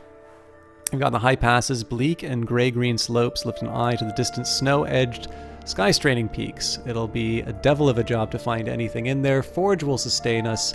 Winter will shield us. And finally, we need heart or winter to suppress this curse. Otherwise, it will not keep us from our goal, but it may trouble us later. So... 2 ways of looking at this. I either go for winter in hopes that it will deal with the next 2 coming up, or I bring enough forge in and then I supplement my percussivant. I think probably the right way to do this one is to load up on some winter. I only have 2, so I don't know if it'll quite be enough to really give us... Well, I have the Silent Disciple as well, but... I don't know if it'll quite be enough to push me through, but in this case, to me it sort of seems to be the best of my available options. I've exhibited the latest paintings publicly. Someone will surely buy something. So we have a bunch of Mystique. There's Contentment. I don't think I need to worry about that yet, but we'll keep it off to the side.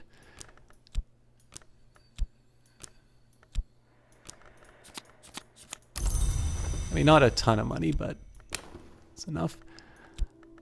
Now, I'm slightly curious. Yeah, so this no longer works. So this gives me even more urgency in terms of getting past the white door.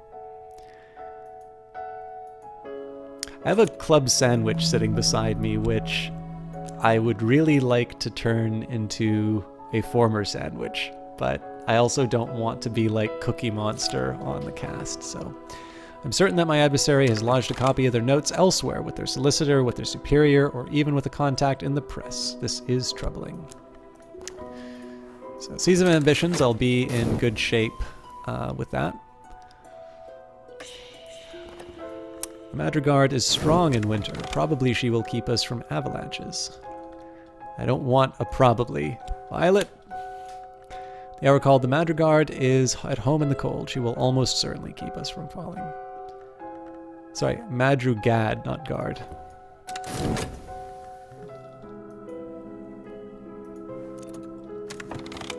The air is curdled now.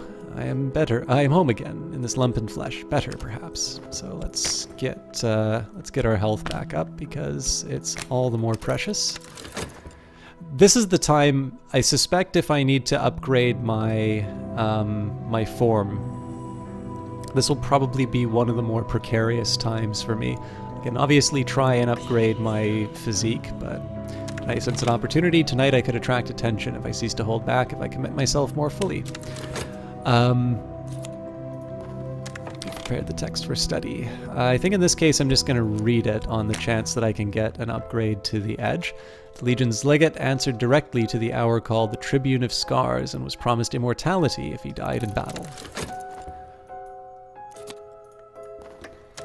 By the pine and the knife, by the drum and the circle, I pledge myself to lead the dance that does not end. This is my service, but in the end, it is the only dance that I serve.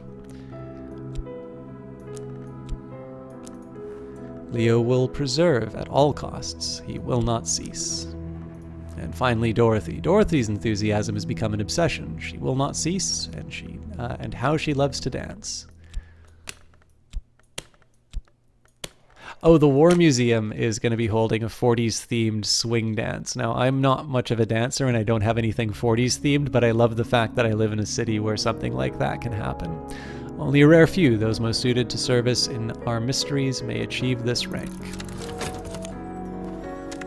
Alright, I felt their eyes upon me. All their eyes upon me. Afterwards I received a gift from an admirer. A little too personal for me to feel comfortable, but I can sell it in the second-hand market. That's the other thing that's nice about the gifts that I give, is that they can always be sold if they...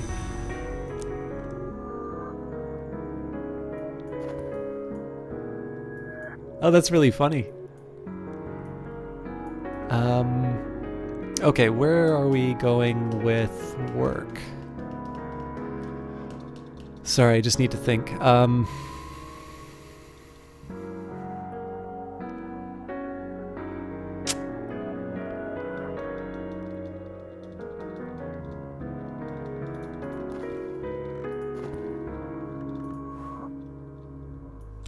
I think I'll just go back to the Gaiety. I could paint, but I'm going to want to paint the Restlessness away, so this will hopefully give me a little bit of extra time. Gotta go. Thanks for the stream. Have a good night. Thank you very much. The Exception again. Thank you very much, and congratulations on making it 1 year. Thank you for using those emotes, and I hope to see you again. Either for more Cultist Simulator, or we'll be doing Mass Effect on Friday. Or I am going to do my best. I'm probably going to try and record a Surviving Mars episode just after stream tonight. So I will try and have that up for Thursday, although that's obviously going to be pre-recorded. My own heart pumps more strongly today. Alright. Frostguard and Shivering, we've made it through the mountains. So, our expedition plans for the next challenge. It'll consume funds. I can add funds now, or I can send another follower. The Silent Disciple seems to be the right call here because it'll supplement the edge, but it will also supplement the winter against the Fifth Eye Curse.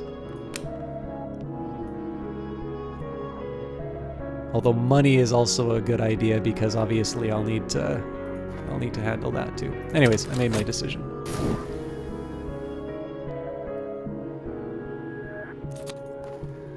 Sick room grows close and stale. It is time to get up. Okay. Dream-wise, I think the white door still is the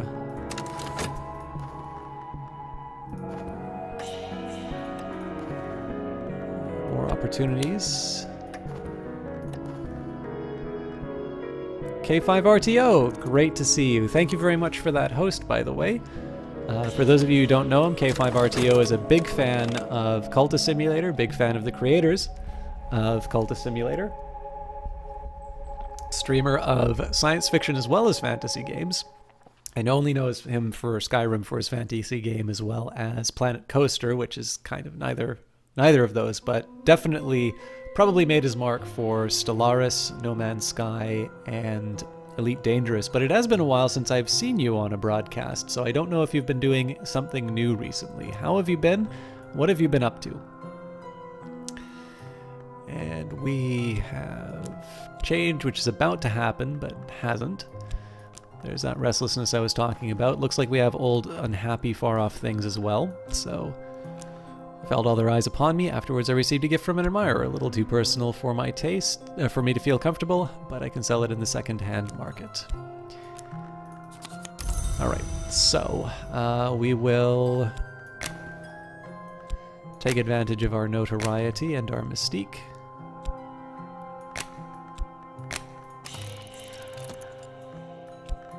I don't think I'm going to be able to get away with this a second time without having to go to work, but we'll see.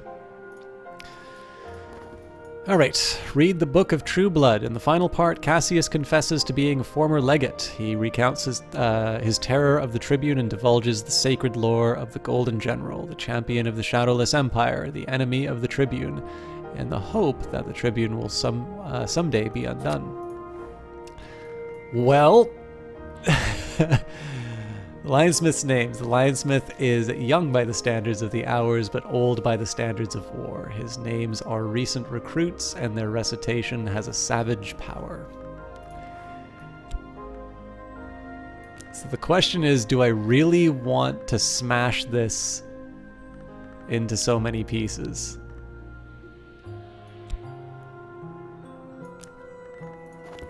You can do that.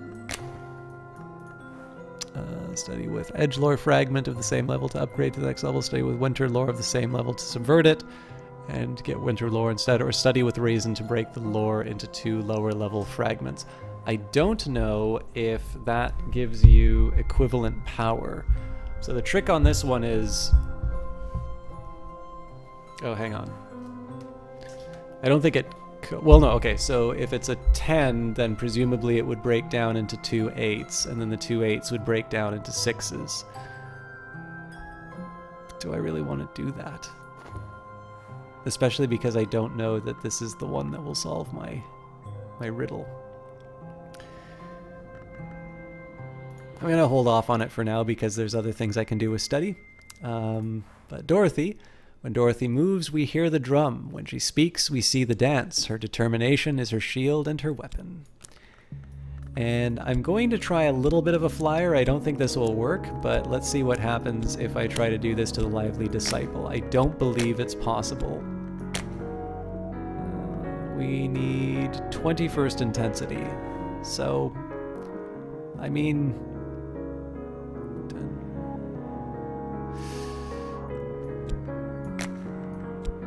Maybe? Okay, let's start off right. We will turn in our... We'll turn in our commission. And then study-wise, I need to do a little bit better job of organization. So, Aramaic is good. This one is Fushin? Yeah.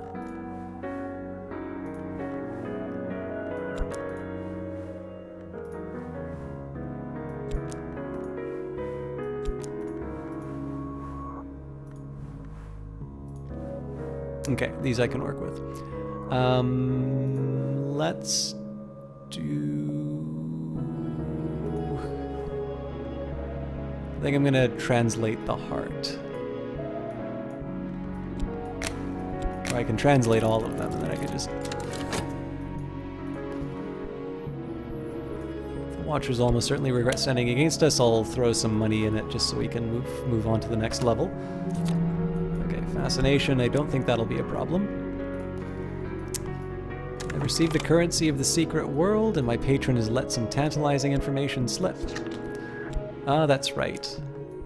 So I really should be saving these commissions for times that I want to do some upgrades. Oh, you know what? Before I do any of this, I should be getting rid of the tentative evidence. Especially because the Season of Suspicion is coming up. I could spend money on better paints, which I will do. Okay, let's see. I hope I didn't screw this up, but I might have. Sylvia did such a good job last time, so we will send you out. Of course, I've lost my favor with the authorities.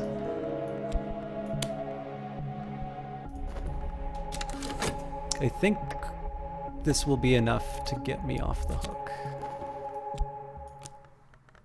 What are we looking at the Gaiety? I think I'm also going to be able to paint another one of these things out, so...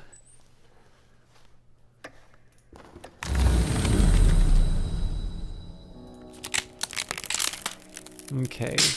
I don't think I'm going to be able to make something of that. I've read the White Door text before, so I'm going to leave that for now, just so I can... I'm going to try and make a little more progress. But yeah, I think I'm going to nullify the restlessness with painting.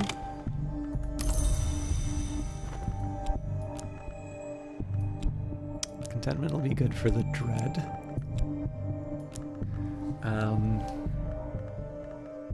And yes, I do have enough time, so let's go back. Oops, a little too early on that.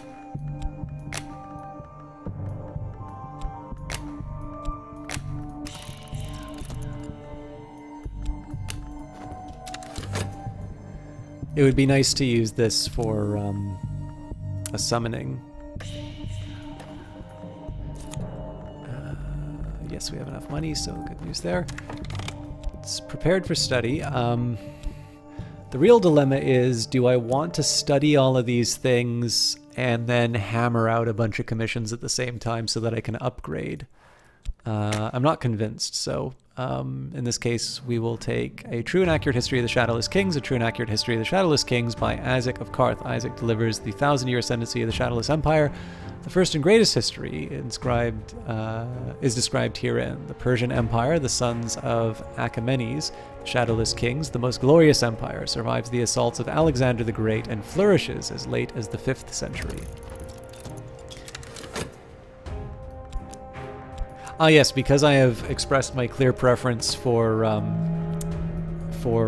boring strategy games, and because we know that the Demiurge has done work for Paradox, I expect everyone here will put in their request for a Secret Histories grand strategy game. That the Secret History, you actually get to play through all of the Secret Histories, and there's some mechanic to take you through them, and you get to shape them. That's the only decent request we can make of Weather Factory, right? The Elogist knows what is already lost. His power will almost certainly protect us. So no point in putting anything else towards this for now. Let's carry on. I think I'll have the Intensity of Radiance. Whether or not I can make anything of it is another question. Damn it! Minion has returned, the evidence has been destroyed, and I'm a little safer. So let's get the commissions from Dr. Jennings. I'll just let this decay into fascination, because it's dread that's coming up next. My latest paintings have been well received. You know what, I'll do collect all and just deal with I don't know how much money I got for it, but that's another issue. Okay, Gaiety wants me to work, so that's what I'll do. 1 second I'll be able to get rid of the dread, which is rather important. Orchard of Lights. Okay. I think I'll skip it for now, but we'll start reading some of the Mantis text again if I skip it too many times. But we will now combine the dread and the contentment so I can wring out the last little bit of utility of that, and then I can convert the consciousness of radiance into well, not convert it, but I can turn the fascination into fleeting combine it with the fleeting remembrance and nullify each other. And then when I have some spare time for work, I think I'll complete these commissions. I'll then read the books that I have access to. And that should give me a nice big stack of sort of spare erudition and glimmering and such. And basically the effect of that will be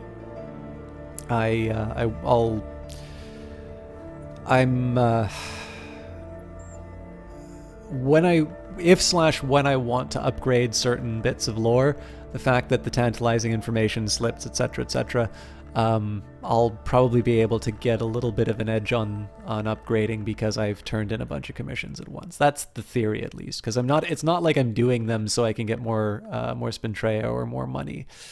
In the meantime, though, there are some things that I could have been doing with my followers. So, repair cracked Wildering mirror. We can begin to repair this, but it will take at least a bronze Spintrea to purchase the necessary materials. Make it so.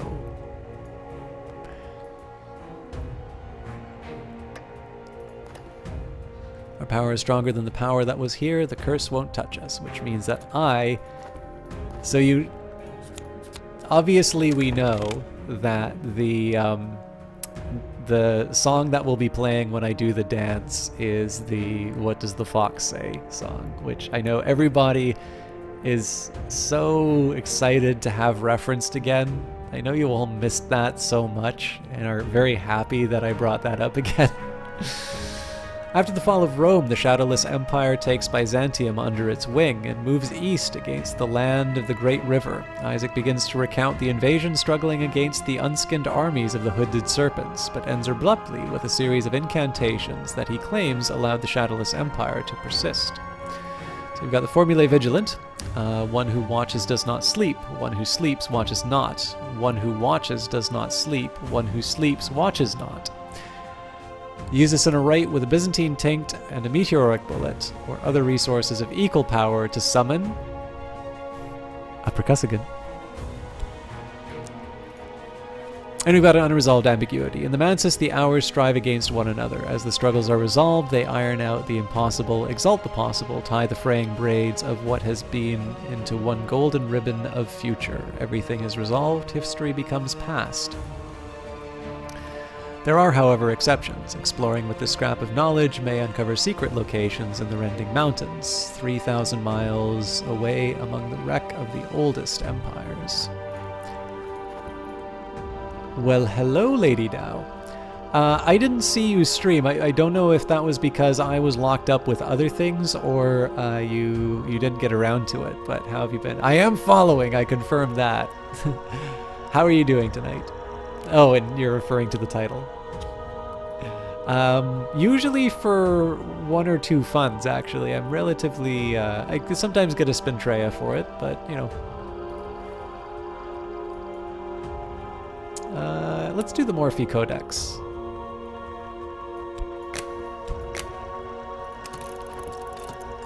It'll be on Sunday. Excellent. That will hopefully give me a chance to watch. For those of you who don't know, Lady Dao does occasionally stream.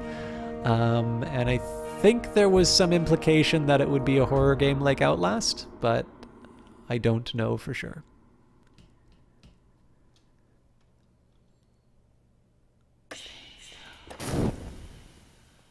Treasures lie before us. Tonight I sense an opportunity. Tonight I could attract attention if I cease to hold back, if I commit myself more fully. Tonight they'll notice that. Alright, I felt all eyes upon me. Afterwards I received a gift from an admirer. A little too personal for me to feel comfortable, but I can sell it on the second-hand market. Okay, so there's that fascination. I've got 27 seconds before I have to worry about that.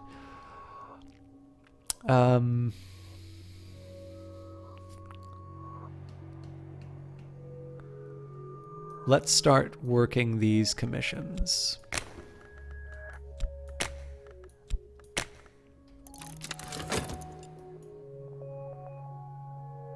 Okay, sounds good. What were you planning on playing, though, Lady Dell? Sun still moves, the wind still walks, my journals are the labyrinth clue. Wait a minute, did I already get rid of a... Oh no, it was contentment. Alright. Good news there. Follower needs a bronze Sprintrea or better to complete their task. Well, it's not. My follower is at work on the mirror.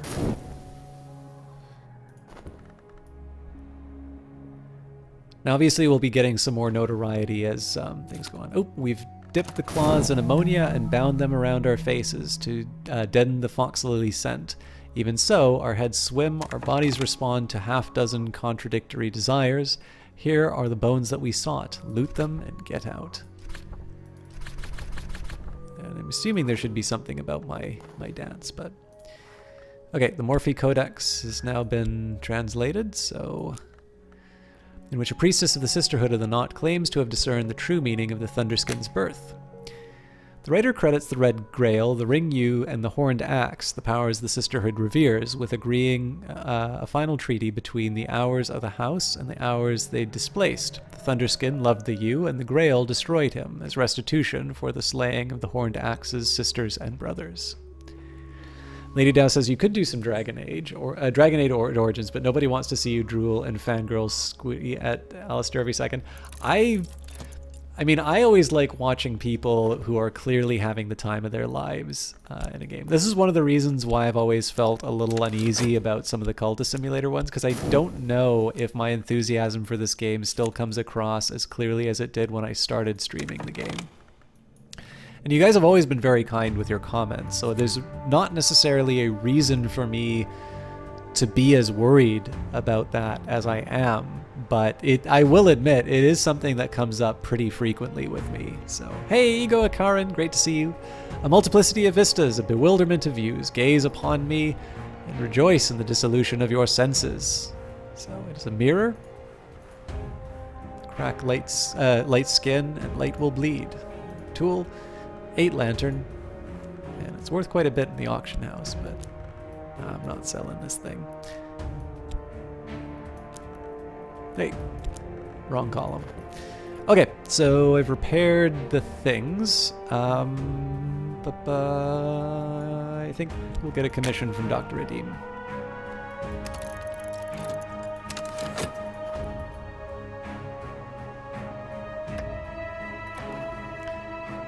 Hughes surrendered. Nope, the fox lilies are white as cave skin, white as frost, white as unsullied sheets. It's hard to look away. We will close our eyes and struggle away with our treasures. Okay, he wants secret histories. I also have to find more things to do with talking with people. I'm just trying to think if there's anything interesting I can do with my talk that doesn't involve me risking people. I think all the languages that I need, the languages that I need can't be taught by these mere mortals.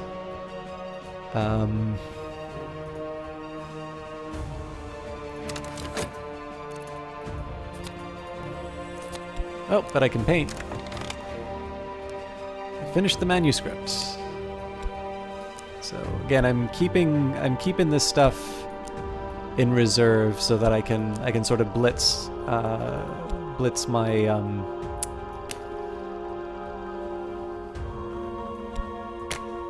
all the bonuses that I get from them. I think we'll just wait until the tentative evidence comes up, and then we'll have a conversation with one of my moth followers. Okay, let's go back through the white door.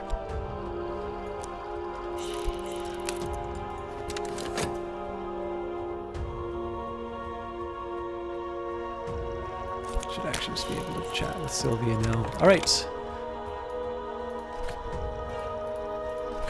My fox self will pad ever deeper into the lilies. Carpellus, the flower maker's name, awaits me by the stream of his gift-honed body and his crown of reeds.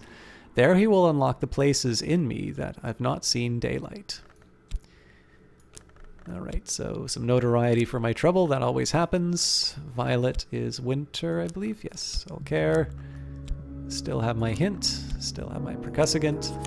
And I have gained Hues surrendered. The flower maker has given me what all desire and taken my colors from me. So I think there's 2 more levels of this thing. Got Ichor Vitreous. Pale and watchful fluid that can be gathered sometimes when the door in the eye is opened. Another vital pigment. And Witch-Kissed Oil. Interesting. So we just got items off of that rather than... the formula remains unchanged since the days Hecate was worshipped at the Crossways. Okay. Then I think what I'm going to do is I'm going to head straight to the, I don't know if it's Hebe Stanton or Hebe Stanton, a battered but surprisingly plush steamer, much used by actors fleeing scandal, by shy millionaires, by occult scholars who feel safer with moving water under them, and just once by the Legia Club, who chartered the whole ship for the use of 7 cabins. By the way, I wind up doing some weird research, not like work research, but just weird research on its own. And I was looking at yachts. And apparently, if you want to buy like a super yacht, there is one company in the Netherlands that you go to, and they are like the super yacht experts. And I think that is such a fascinating idea that there's like this one place in the Netherlands, and ever since, like, I'm assuming like the Dutch Republic, the Empire, that's where those origins were. By the way, Sniper Guy Gaming, thank you very much for that, host. My alerts for some reason have not been working the last couple of casts, so I want to give you credit where credit is due, but regrettably you don't get to see the Clockwork Orange clip that come up. And I see the Cool Eagle in here. That's definitely a very familiar face. How are you doing? And how are you doing, Sniper Guy Gaming? Again, thank you for the host. I hope you got to hear all of that beforehand. It's rare for passenger vessels to visit the Grim Island where, again, Hebe or Hebe Stanton is docking, or the Hebe Stanton is docking. We can charter a fishing boat and trust the sea behaves. The real work of passing guards and doors will begin when we get on board.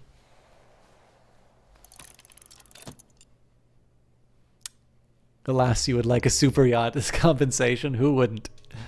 I'm not quite sure how you would handle the upkeep, though. Unless, of course, you are much more successful at streaming than I am, which is not hard to do. Now, are you a fan of Cultist Simulator at all, or did the Cool Eagle beat you into submission? I am fascinated by... Nope. You're fine, you just got up, so good morning. How are things on my end? Not bad. I'm getting a little, as is evidenced by me starting a sentence to Sniper Guy Gaming and apparently finishing one to you. I'm a little scatterbrained today, but that seems to happen a little more often on Cultist Simulator days. But I can't complain. I like this game a lot, so I'm always happy to keep going on with it. It's rare for sorry, we've already read that, so you haven't played it yet, but it seems really cool.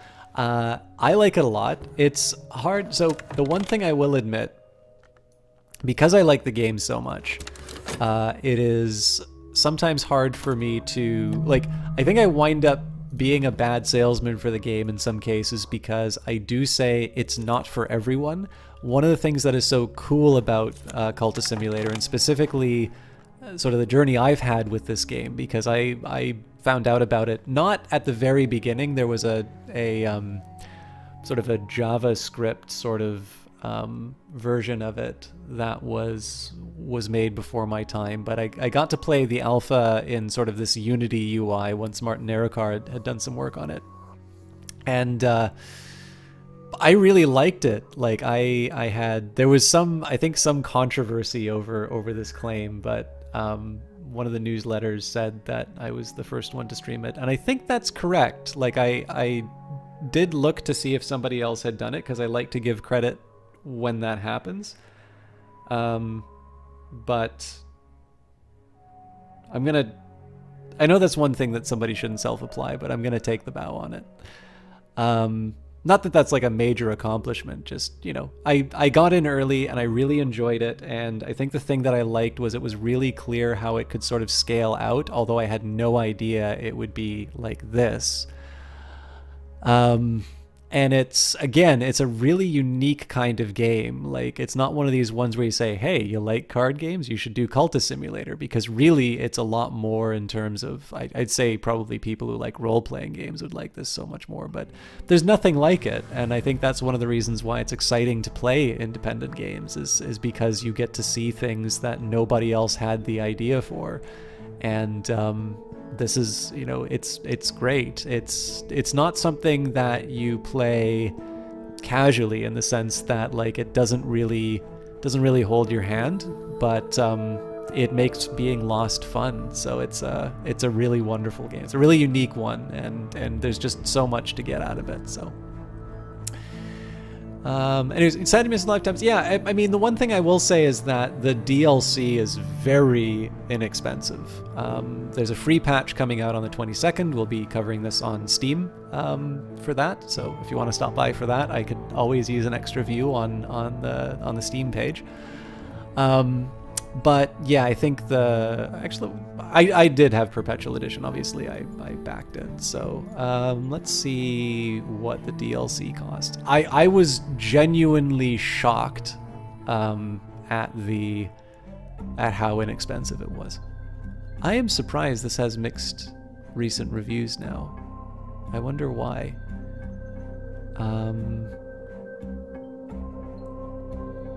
Big disappointment.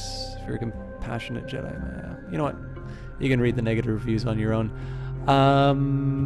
The Dancer DLC is $3.39 Canadian, so not exactly a cup of coffee, but maybe a fancy cup of coffee. But yeah, so I mean, it'd be cool to get the Perpetual Edition for sure, but the game goes on sale occasionally if you're budget conscious, and I will definitely say that the DLC is very weighty. And incredibly attractively priced. I would definitely say it is underpriced, although again, I have no business telling game developers what to do, so that's a personal thing. Besides, I'm not paying for the DLC, so obviously it's like, hey, you charge them all, make the value of my Perpetual Edition even higher, charge $90 for a DLC. Like, obviously that is a really dumb thing for me to say in retrospect, so ignore me. What else do we say? Literally watched somebody put their cult card into the work slot and did cult business. You'll be honest that you've never done that? I mean, I'm still learning stuff about the game. It's the reason I don't like the backseating, or the reason I don't like the looking up walkthroughs, or that, because how many games can you say that I've got over 100 hours inside of it and I'm still finding new things? And then if you're one of these folks who really likes getting into the lore of things, like one who watches does not sleep, one who sleep watches not, one who watches does not sleep, one who sleeps watches not. What does that mean? I don't know. But I bet you if I read that 10 more times and I combine it with all the other things that I know, it'll make sense. Anyways, my scheme will most likely succeed. There's always a chance that something will go awry. And the Weary Detective. By the way, it's been a while since I've read his description. So who is this nemesis who I've been dealing with for so long? The Weary Detective. This gentleman would much rather be left alone with his pipe and his illustrated London news. But no, apparently some conjurer of abominations has to be hunted down like a mad dog, and apparently no one else can find the time.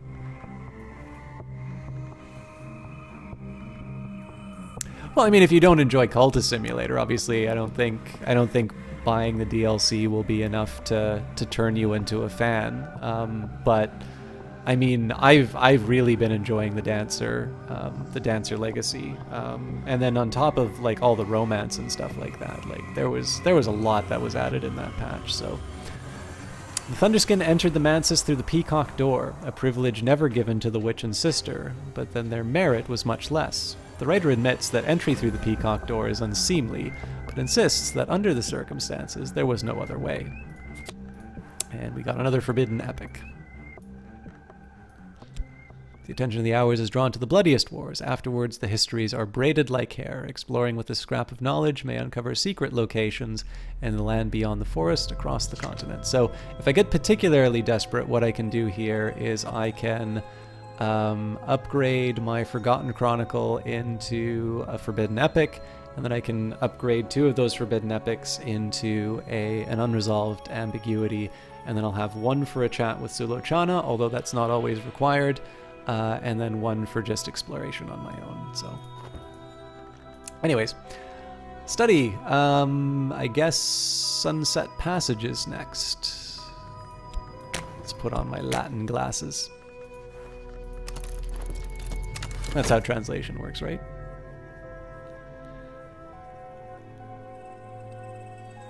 By the way, Sniper Guy Gaming, I don't believe I am familiar with your stuff, so rather than being disingenuous and saying, hey guys, check them out, could you tell us a little bit about what you stream and why we would like to follow you? Because obviously I really appreciate that host.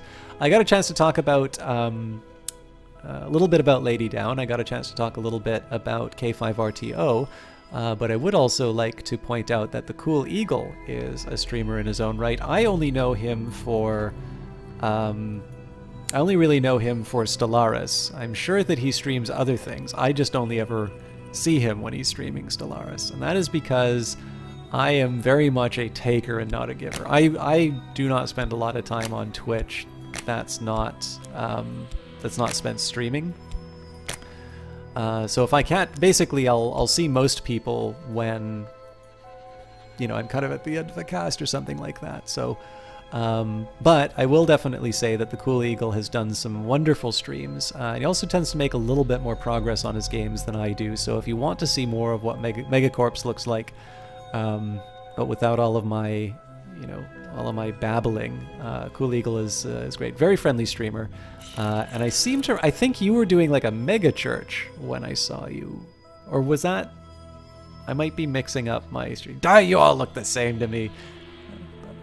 You do a lot of Paradox games, random niche games like Dwarf Fortress. Ah, that's interesting. I actually I think you must have seen the tweet. But I'm debating on doing Dwarf Fortress as part of a like very difficult games series, or learning very difficult games series. So, okay, our expedition plans for the next challenge. It'll consume funds. I can add funds now, or I could send another follower. So, the Western Sea. Most of these islands are well known to the histories, but our destination lies in wild, uncharted reaches. We will need heart or forge to survive. Well, I've got plenty of heart. Mortals, perhaps even ordinary mortals, but quite a number of them. They can be fought, seduced, or deceived. And finally, an engineer or an adept has ensured that this door will not open easily. Forge or knock will defeat it. So, what I need to do is I need to make sure that I balance things well enough that I get heart to deal with. So here's the balancing act that I have. I need to make sure that I get enough heart to move me up sort of past the threshold in the Western Sea. I need to make sure that I get enough forge to be able to deal with the warded door. And I think 16 is enough to basically handle any mortals. So I think what I'm going to do, on the chance that, well, it doesn't really matter if it's forge or knock, but in this case, because there's only 2 knock and 3 forge, we're going to add Mike Laidlaw to the group here. And this is just because I know if I add, like, the next heart that I add is going to be 10, so that's clearly going to push me past what I need. So I'm going to add Laidlaw now. I will then be able to add another heart if it's insufficient. When we get to the mortals, I'll be able to add the extra funds, and then I should be able to add 1 more forge, and that should get us through most of our troubles. And Sniper Guy Gaming says you stream Magic, Arena, and Earthbound and D&D right now. Lots of stuff. That's very neat. So I'm curious, as a Magic Arena fan, do you do any of the other sort of online card games, or have you been a specific Magic player only? And I'm curious because I know obviously Hearthstone, can't be avoided basically. But I know a lot of people who are like huge Magic fans, and they also are, just massive Hearthstone fans as well. And I know some people who are Magic fans, specifically physical Magic, and they will not touch any digital versions. Maybe they'll touch the Magic Arena, but. The Sun and Splendor, the Hour who once ruled the Mansis, was known to walk the orchard before his terrible division. Sometimes his remnants walk here still. Sometimes I see the chilly radiance of the Menascate through the trees, or the chillier radiance of the sun in rags. Were they to come upon me, it might be my end, but to see them in the distance is the gift of insight. So I've gained a glimmering for my trouble. There's our heart. And I think we'll just keep hammering away. I don't have anything else to do with my dreams at the moment, so we'll just keep hammering away at the white door. I need paint. And at some point I should probably do another commission. You're playing a lot of Hex on Steam, but it's a dead game now, which is sad. Oh, and Slay the Spire. I think Slay the Spire gave a discount to Cultist Simulator, or the other way around. But if storms strike, the Sister and Witch will keep our crew and our vessel in one piece. Probably. Okay, so if we add Clovette. Nope, there we go. Storms rise for the Thunderskin, and subside for the Sister. The right words should carry us safe across the sea. So that paid off. I've not played Slay the Spire. It looks pretty good. I actually, if Cultist Simulator interests you, I should let you know that the UI was done by a gentleman named Martin Nerukar. He's a German developer, and he has his own game called Nowhere Prophet, which is currently available on itch.io. And I believe if you get a copy on itch.io, you will also get a copy on Steam when it's released there. But if you liked FTL, so I'm not that great at card games. I enjoy them, but they're not the thing I like get up in the morning to play or anything like that. But if you do like that type of game, particularly a Slay the Spire sort of a thing, I will definitely draw that to your attention because one, it's by someone who worked on this, and I definitely think that they deserve as much recognition for a very good game. But I also I really like FTL. So I think that Nowhere Prophet just brought enough really interesting things together, and it put them together in a nice little package. I haven't quite seen all those elements together in such a way. So it's one that I feel like deserves a little more attention than it gets. But it's one that I take, obviously I'm clearly in the Cultist Simulator column. I like Nowhere Prophet a lot. I just know that it is not one of those ones where I could wax poetic and go into every detail about the game. Whereas Cultist Simulator, I know a couple of coworkers have heard me talk about the game, and they are like, what is this thing? So with that in mind, I sort of understand. I like to give feedback where I can on it, and I like playing it. I just sort of know that the feedback that I give is from somebody who is maybe not the intended audience for the game. I definitely have a lot to learn about kind of the way that these sorts of card games work, especially in a roguelike environment, because obviously, if you don't play, you're only allowed so many careless mistakes before bad things happen to you. Anyways, you've dabbled in lots of stuff. You played Hearthstone, but not in a while. Tried out Artifact, but it fell off pretty fast. You played some Paper Magic, but that was pricey. Absolutely. And oh, sorry, I missed that earlier bit as well. You put a lot of hours. Oh, are you talking about Nowhere Prophet? I'm glad that you liked that, Cool Eagle. I didn't know you picked it up. Or you might be talking about Cultist Simulator. And Isaacson says, you tried to learn Magic, but that was a while ago. The one thing I really like about Magic, I mean, there might have been other games that did this before, but Magic was the first one I ran into that did that. Oh, Slay the Spire. My apologies.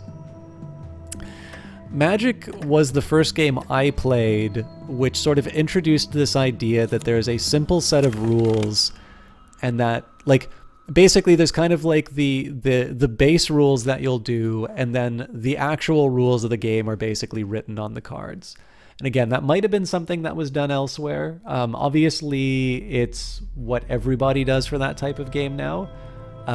But that was the first time, and I mean, it's not like I've sat, I was really young when I was first exposed to Magic, but just to be able to see, I wasn't like thinking about games or anything like that. I wasn't like getting ready to study for them or something along those lines, but just there was something about this idea. I just thought it was such an interesting idea that you could have a game which was based on the fact that the rules sort of changed as you played the cards. And I thought it was a really interesting idea. So, anyways, Sunset Passages. A miscellany of the funerary prayer ceremonies and hymns of the Church of the Unconquered Sun, which was ascended in the 3rd and 4th histories. It schismed during the intercalate when the sun was divided and has not survived as a significant force.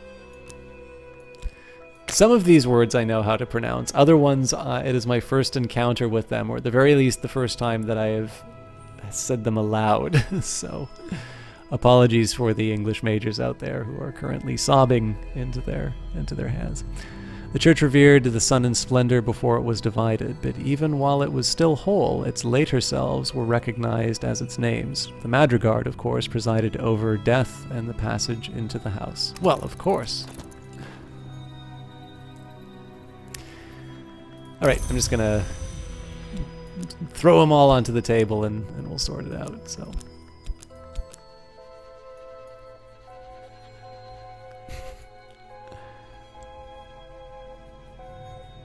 So the one problem is that I don't have the largest vocabulary.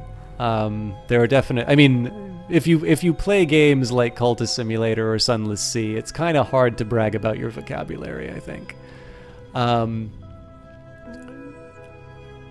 I can fairly say that there are some fancy words that I have known before playing this game, but I've definitely learned some, and I will say unquestionably that there are words that I've only ever seen in writing, and I mean, I can give you a bunch of specialized terms.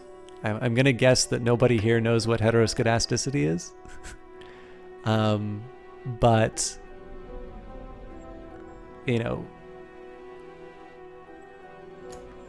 don't get to hear a lot of that stuff. And I mean, in some cases for the right reasons, because obviously if somebody's just dropping so this game does it really well. It comes by it honestly. It, like, clearly there is a mood and a tone that's created through its delicious words. But I think everybody knows that guy who, as soon as they go to their thesaurus and they just come running to the group so that they can use the word for the first time. So in some senses, I think it's kind of good I haven't been exposed to these words, because it means that people are speaking in terms through which they can be understood. But with that in mind, English is definitely a very beautiful language, and very obviously when you have a very gifted writer like Alexis and now Lottie in this. If you guys have not seen the poem, that was very fun to read, and then the romance endings I thought were done well. But obviously when you have people who really have a particular gift for it, it is really something else just to see that incredibly well chosen word. Just wanted to teach you that not every word is meant to be pronounced. Is it Tor Khayyam? Apologies if I mispronounced it. Speaking of which, welcome to the channel, by the way. Hey, you go, Karen. You got Nowhere Profit. That's great to hear. I hope it lives up to the hype. And to the Magic the Gathering Arena discussion, you play Magic the Gathering, Keyforge, Arkham Horror, the living card game. I like Fantasy Flight's living card game. I actually have all of the Netrunner cards now. Played Yu-Gi-Oh!, Pokemon, Duel Masters, and so on, but Magic the Gathering Arena is the only online card game you've ever touched. That's really interesting. And Lonnie Art says, didn't Borges say, talk about how English was a better language than Spanish for the amount of words that it had? I am not familiar with that quote, but that is, do not take me as an authority on him at all. The one thing I do know about English is that it is a great language to tell a joke in. Because, of course, the structure of a joke is you build up a certain tension. I think the physiology of a joke is that you build up a bunch of adrenaline, and because the brain is quicker than the emotions, the reason for the adrenaline is cut off, and you have to do something with all of that, and so it expresses itself in laughter in the form of release. And so when you make a joke, obviously you want the punchline, and because English is a bit weird and sometimes a little unpleasant to learn, you can really just mess around with the sentences in a way. I'm learning French, and obviously in French you don't have quite the same flexibility, although I am told that I'm actually not bad at telling jokes in French. The problem is that because I'm learning, some people don't know if it's a deliberate, quote-unquote mispronunciation or deliberate play on words, or if I just don't know what I'm talking about. 9 times out of 10, it's intentional, even if I don't have a very wide vocabulary. But yeah, that's the one little bit I can say about English that makes it a special language, which is it's a good one to tell a joke in. And the problem is I'm just so chronically unfunny on stream that it's you'll never get to see a good example of a joke here. Where else were we? You're in the camp of English is the tire fire language. Oh, this is a tire fire of a language, but it works so meh. Captain Shield never played Yu-Gi-Oh! And Target, you changed your nickname from Sime, if you remember. Oh, yes! It is so sad that you're an English major undergrad from Asia. Yes, I believe we exchanged some emails, if memory serves. I actually really the Sime moment from 1984 is, I think, underappreciated for its humor, and I don't know. I like that little moment in the book. But, the hours have been called unmerciful, but they permit sleepers sometimes to walk in the orchard of lights, where each fruit glows like a sunset, where the roots of the trees are shaped for peaceful rest, where the mist soothes the heart. I was there last night, and the taste of the fruit lingers, sharp and sweet as the passage of spring to summer.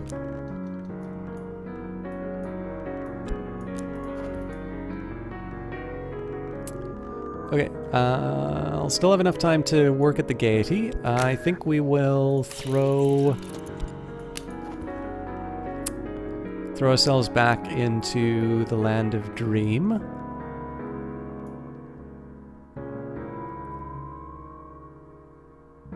You find the Elder Scrolls VODs can be amazing. Somebody actually gave me feedback that they preferred that I not tell jokes, that they didn't like it when I was trying to be funny. And that's fair, because you don't need to tell me that it can be really uncomfortable when somebody's trying to be funny and it's not. But yeah, I do my best. It's not for everyone, I guess we could say. Hey, welcome back, Tall Man Alive. You probably just only really missed me rambling on for a bit, but particular friend. Now is the time to make... Okay. So, contentment, but I don't think I'll need it. Course of the Heart, definitely won't need that.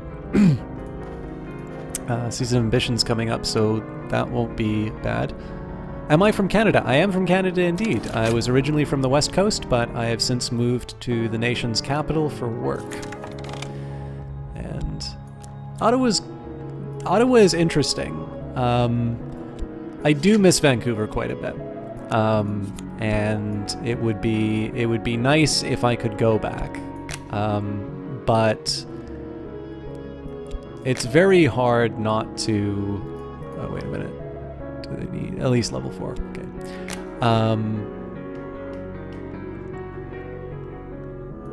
Oh, what am I doing? Should have gone to the Gaiety. That's fine. I'll just ask for my job back. It's not like I need the money. But yeah, it's a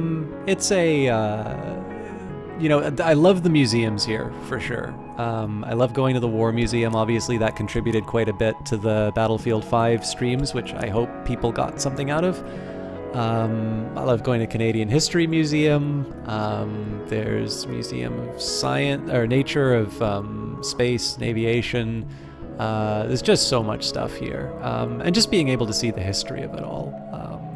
You know, the one thing I have missed is my favorite Canadian Prime Minister is Lester B. Pearson, and there is a statue of him in Parliament, but they're doing a bunch of renovations, and so his statue is actually not accessible. So I've seen his Nobel Prize. I've actually seen it both at Global Affairs and in its current home, the History Museum. But I've not had a chance to see his statue. I've seen Mackenzie King's, but not Lester B. Pearson. Yeah, I do my best to. I try and find the balance, but. Free of mindless cultists over there? I don't know quite. We seem to be recruiting enough at the Blurry Pixel. I got a duck out, System Talk. Glad you could tune in for a little bit. Have a good night. Not a problem at all, Cool Eagle. It is always great to see you. I hope I get a chance to watch one of your streams soon. And I will. I'll probably be wrapping up in about 15 or 20 minutes myself. We'll see where the expeditions take me, but we're not in a terrible spot to wrap things up, just because I should be getting... Oh, drat. I could have used those pulsing airs to try and upgrade my dance. Well, that's fine. If I get pulsing airs, we'll maybe try and get the next level, and if not, we'll just move on. So you'll go vote on your poll. You saw it earlier, but you'll throw it. Oh, it's not a poll. It's actually really, I was just looking for feedback. Okay, so for the interest, for those of you who recently came in and either want to follow me on Twitter or like my stuff or whatever, I'm thinking this will probably be more of a pre-recorded video thing, but maybe I'll try it live. I am thinking of doing a series on playing particularly difficult games, especially ones that I haven't learned how to play beforehand. So I have a lot of strategy games. A great example of this sort of thing would be Command Modern Air Naval Operations, or Distant Worlds Universe. Some people put Crusader Kings under that. And the reason why I'm doing that series is because when I started streaming, I taught myself Crusader Kings on the stream, and I've basically been going down the Paradox rabbit hole ever since. So games like Dominions, games like Command, all of these things I think have some good opportunities to be frustrating, but potentially kind of fun to do the discovery with. But the drawback is, and this is definitely I put my foot in my mouth when Alexis made his comment, but I have a tendency to pick the kind of like boring, overly, over-engineered, grognard kind of strategy game. I mean, I'm enough of a grognard that I know what grognard means. It's a term, I think it's from the Napoleonic era, but basically these like surly, I believe the term means like a surly, hardened veteran. And as a perfect description of the kind of people who like, these old 1970s SPI kind of, historical simulation. Oh God, can we please invent the personal computer so that we can, you know, we can actually put all of these rules into something automated kinds of games. There's a certain appeal towards those, but obviously that is not the only kind of game that's difficult to get into. And for those of you who've been watching for a while, you know that I don't just like playing strategy games. I like first-person shooters. I like, you know, city builders. There's a lot of different types of games that I like to play. So I don't like talking about stuff in advance, but that one is particularly helpful because it will expose me to titles that I haven't seen before. And Alexis Kennedy was kind enough to recommend a game called Hellion, which is actually on sale for 40% off, so I kind of picked it up sight unseen, and I hope it's something I'm interested. Distant Worlds is also a good game, one that you still leave the AI to handle 75. Oh, I didn't know the AI could handle the Empire. That's a great learning tool. Anyways, the White Ceremony was spoken to honor the Madrigard at funerals held in the chilly space before dawn. The text cautions that all blades should remain sheathed while the ceremony is spoken, lest the corpse not be quiet. Oh, that's a neat little hint in terms of how to raise the dead. Gonna start Stellaris? Like, start streaming Stellaris? If so, XCOM. Yeah, I've done XCOM. So, in my view, the new XCOMs do not count as sufficiently difficult to learn. The original XCOM is a nightmare. I will definitely agree with that. And are you starting to stream Stellaris? Because I'll All right, out for real. Good luck on culting. Thanks, Cool Eagle. Where was I? Okay, I've got all my studying done that I can hope for right now. I suppose I can try to upgrade the Forgotten Chronicles now. Unless I think this is going to be... no. Let's try and upgrade these.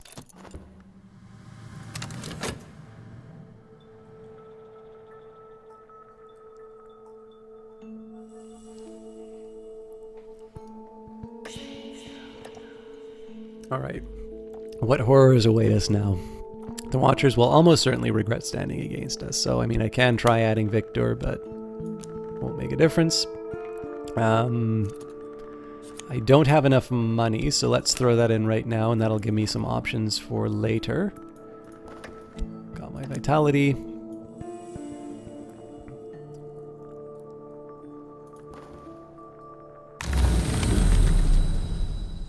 And let's go to the lodge and say, well,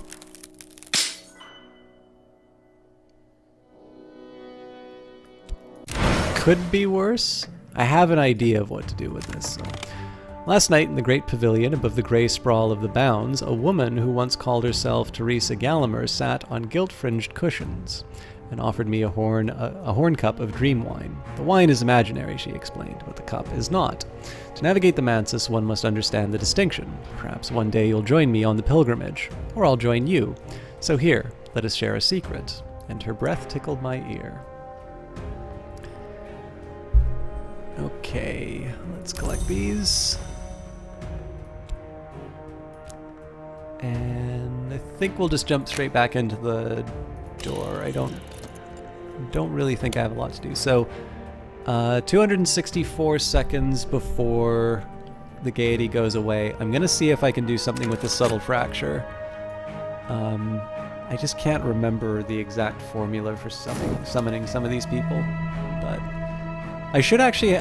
So with some of the artifacts that I have, I should actually be able to punch above my weight as far as summonings go. Towards the fourth change. For the next change, I must soften myself to receive the agencies of alteration. Okay, finish the manuscript. Can use this to do some upgrades if the need arises. But for now,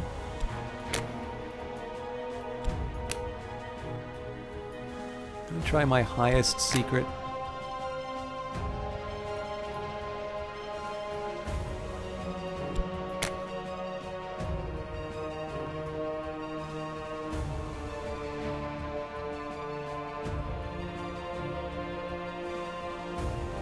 Okay, teasing taste of secrets.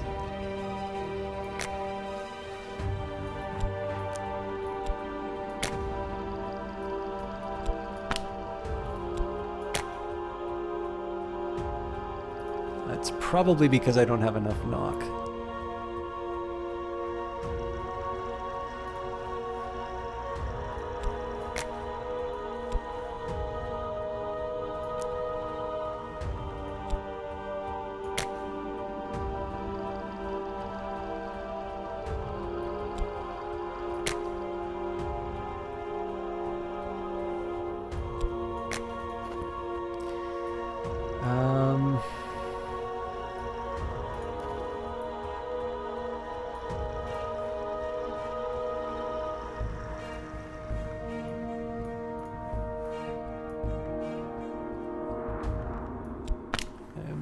Definitely short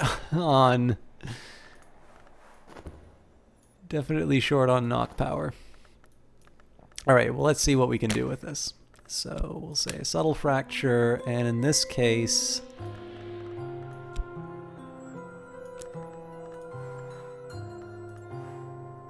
oh.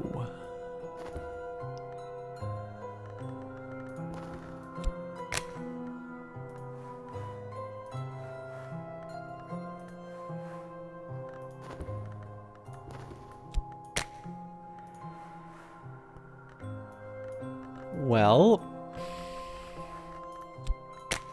let's see. This may not be the best. Oh, hang on. I never remember what these things are supposed to give up. Don't think I can give up lore at this point. Definitely not ready to give up a person. Well, that's a shame. Have a good night, Lady Dow. Thank you for stopping by as always. I hope you had a good time.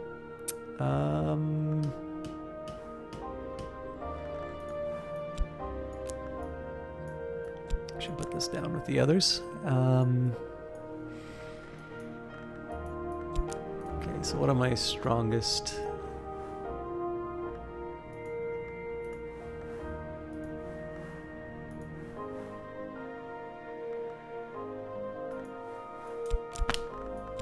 I'm gonna make this my high quality rack.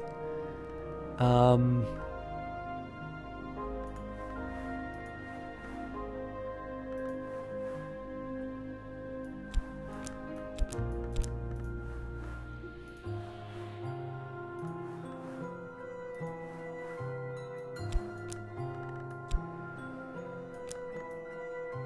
probably get a raw profit out of this at least. I was really hoping for something particularly savory. So yeah, if it's Grail, Lantern Heart, or Winter. Wait a minute. Heart? Alright, Percussigan.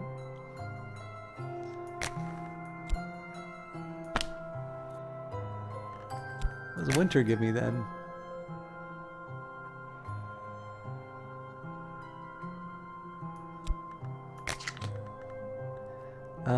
Oh right, that's the Maid in the Mirror. Man, it's been... I need to clear the fuzz out. And then, right, hint. Okay.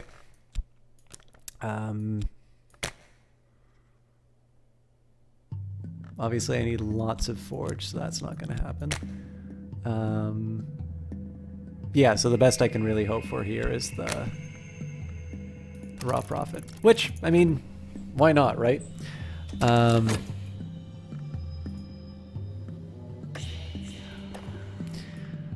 Expedition plans for the next challenge. It'll consume funds. If I add funds now, I could add funds now, or I could send another follower. I'm gonna leave it be, and we'll see what I can get.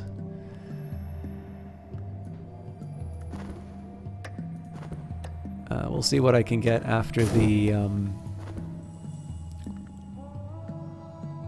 I can combine these, but I don't. Newly pay.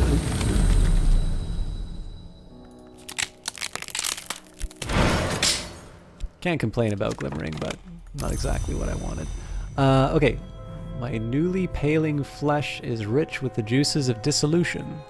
My darkness is palled and my colors are bleached. New lobes bud around my most receptive elements. I am dued with secrets. I carry a solstice prism tucked beneath my pale tongue. This card will allow you to win a change victory if you upgrade it far enough, devote enough effort to your dances, and you'll find the next step.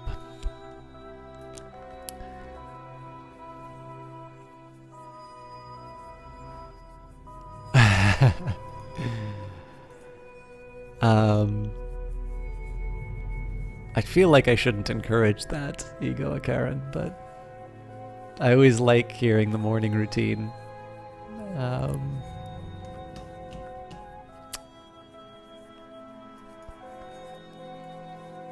Yeah, you know what? Carry on with the door. I'm really curious what we'll get after this thing is done. We'll almost certainly shatter this warded door. Obviously, I can go even further, but no need. Right, this is going to turn into restlessness because this game is shockingly unfair. And I am going to need to deal with the notoriety or alternatively send someone to deal with it. It enters the world one limit at a time, questing like a serpent, cawing like a crow, throbbing like a vein. It will cuddle close against my leg if I let it, and afterwards I will have to dispose of my shoes. Sometimes it divides, sometimes it unites, sometimes she speaks the words of warning, sometimes he advises on appetite. Its prophecies are confusion, their whispers confound. Let's throw the raw profit into the expedition so we can keep it for longer, and we will leave the rest of it where it is. So before I go too far, let's try and get my job back.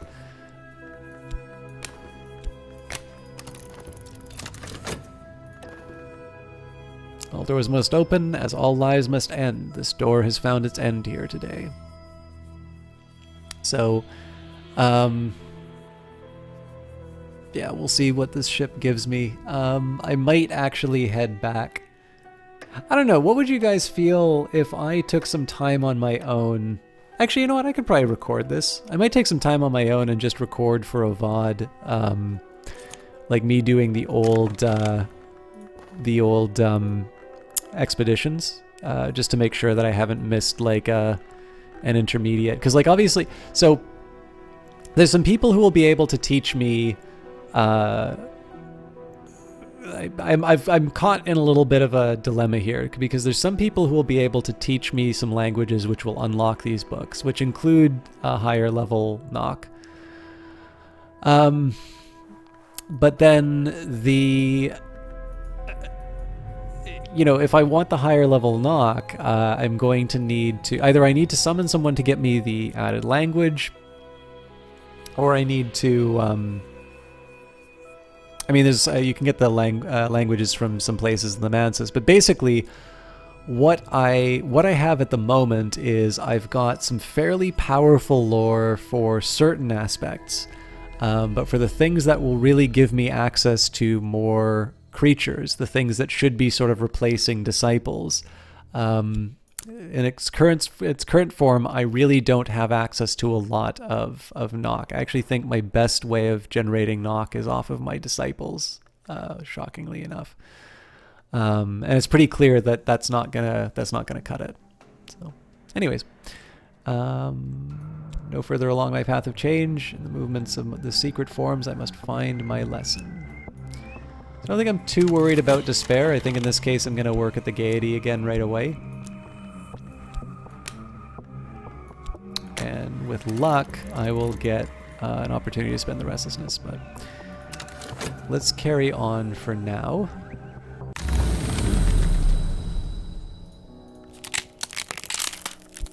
Okay, not exactly what I wanted, but we can find something to do with that. Season of Suspicion is not a surprise.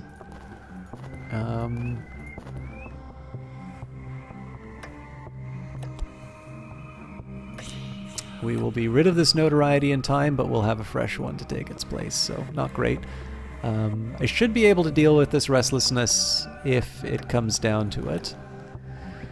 There are a few passengers on board. No wonder. This cheerless icy isle was the ship's destination, but there's at least one passenger, someone who has protected their cabin door with more than physical locks. They must have gone ashore. They might return at any moment. Okay, that's what I was looking for. And I think I'll actually be able to summon a hint off of this. Which is good because my existing one has only 60 seconds left and I'm going to need that to find some new locations. So, I felt all their eyes upon me. Afterwards I received a gift from an admirer. Too gaudy for my tastes, but I can sell it in the second-hand market. So let's get a quick summoning out of the way. Right at the map's edge, we'll give up the intensity of radiance.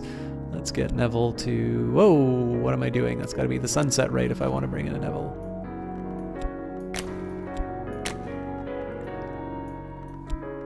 Neville, and I think it was Edge that I need for a hint. A hint was once a living mortal and then a dead one, and now it's something else. Their summoning requires Lantern for the light which drew them to the Mansus, and Edge for the striving they've endured in mirrors.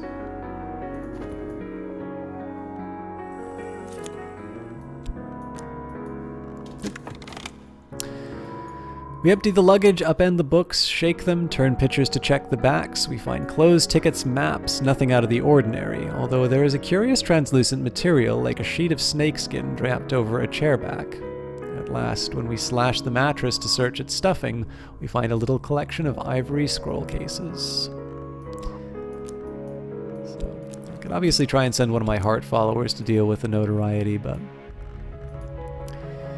that actually might be an idea. We'll see what happens.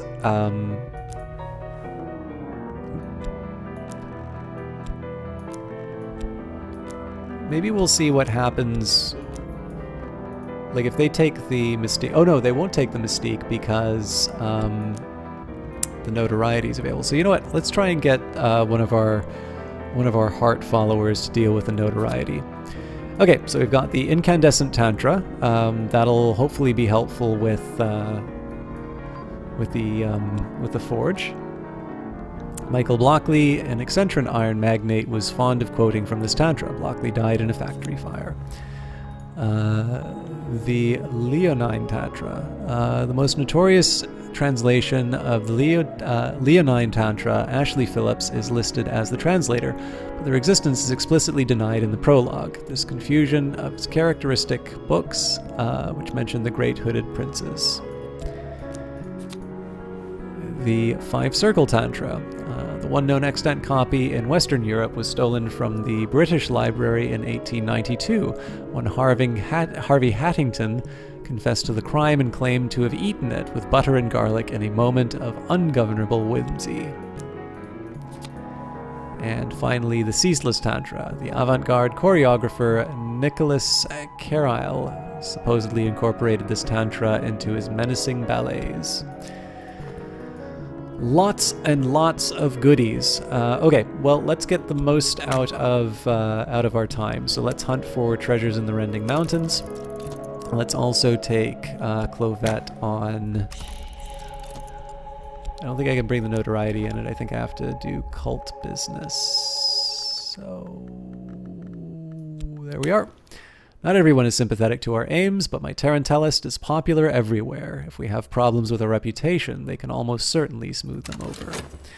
So of course the hope here is that... oh, nope, the detective's actually going to gobble it up before I get a chance, so that's a wasted action. But pulsing airs are good news.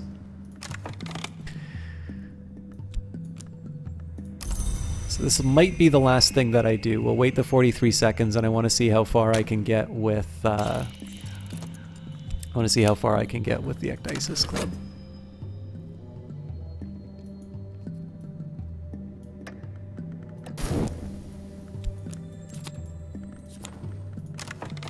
I've increased my knowledge of the secret histories behind the ones that we know. So there's another Forbidden Epic. So the question now, I think probably it's better, especially with these. So obviously I'm sitting on all these commissions, which I probably shouldn't be doing. But I think in this case it's probably better that I get some more.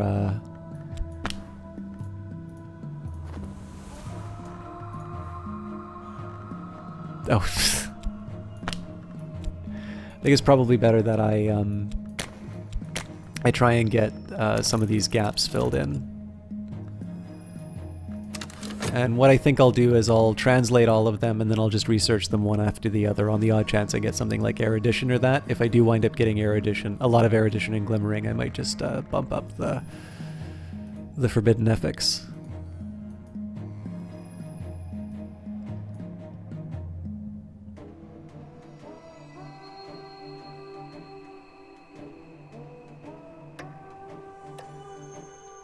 Yep, so as mentioned, it was a wasted effort, but that's fine. Gives Clovette something to do.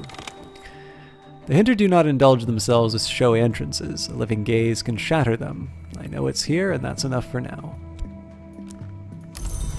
So, let's take our contract. We'll go to the Ecdysis Club. Of course, I need to wait, hopefully, only 1.7 seconds. Let's see. Good.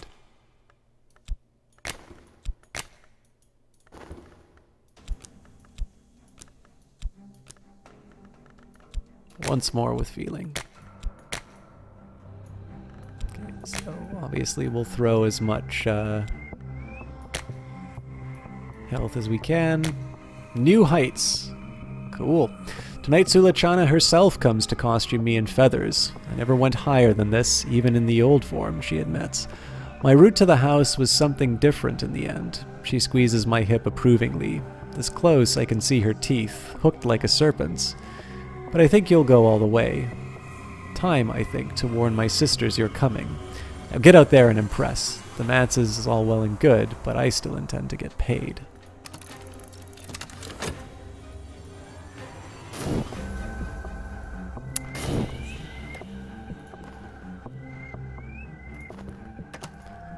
So I'm just thinking, next week is probably going to be a dirty... Or hang on. Yeah, next week might be a dirty rectangles. But we might get an ascension. So what I think I might wind up doing, if I record my Elder Scrolls episodes early, I might do some weekend streams just so we can wrap this up for the next patch. Hey! Last night I visited the Lodge of the Sage Knight. My hostess manifested as an elegant woman with fashionably short hair and dark glasses. No, she admits, I don't need them any more than I need eyes. Allow me my sentimentalities. But you've come for knowledge, I expect. Here's a story I've heard in my Karashim days. You're welcome to it. Only remember me if you come to make the pilgrimage.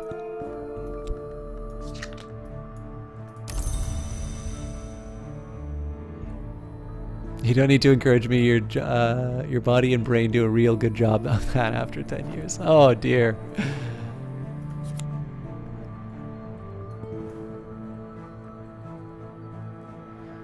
Alright, so we found the Eye of Ikirmawi. We read of a sultan who, 800 years ago, could sleep only beneath the stairs. He ordered the construction of this observatory so that the stars could be accurately depicted on the ceiling of his bedchamber. Regrettably, the stars saw that they were not safe for the unprotected human mind. The sultan's successor ordered the observatory sealed. There's a couple of ways that I can play this. So my Percussagant is about to expire. I'm currently working at the Ecdysis Club. I've got 18 seconds. But you know what? I don't have the next level that I need, so it makes as much sense for me to do this expedition. So 1 Percussagant, 1 Raw Prophet. We've got a little more time for the hint to wind down. Obviously, work's going to get a little mad at me, but I think that makes sense to me. Ego. I mean, I'm very square, so I don't have any experience to draw from, but I know of the people I know a lot of smokers, and not a single one of them is happy that they do it. And a lot of them actively try, and they just find that they can't. So it's one of the things that it kind of shocks me, because these are people who I know, and they're really bright. I mean, they earn well, they're great at what they do. So to see these people who, I obviously think very highly of, and just to sort of find that there's this thing that they can't quite control, is just a little, like, intellectually I sort of understand it, but just conceptually, I'm really, like, it seems so sinister, I think, for lack of a better term. Anyway. The Rending Mountains stand between us and the observatory. The door will be sealed and barred against us. The visions we find may tear our senses. So, I may not be able to bring the hint because it looks like, or sounds at least like I might need to be bringing some forge along with me, but we'll see. And then we might as well head through Dream because I'm not going to be getting any lore for the next little bit.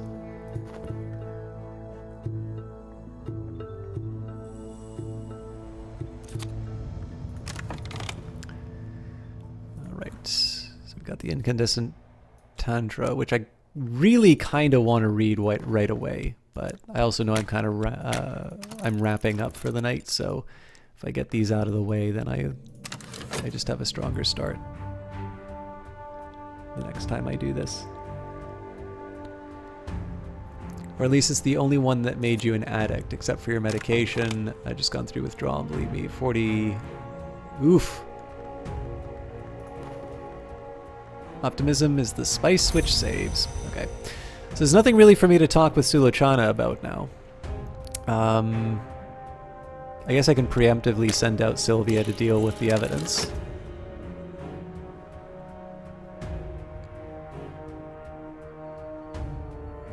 And just hope I don't need to use a moth, I suppose. Alright, what are we looking at here? Our expedition plans for the next challenge. It'll consume funds. I can add funds now, or I can send another follower. So, Forge Knock. So clearly Forge is going to be the name of the game. Unfortunately, I'm also going to be hard-pressed to find space for my hint. We'll see what we can get done. Okay, Gaiety's going to get mad at me for working at another place, but meh.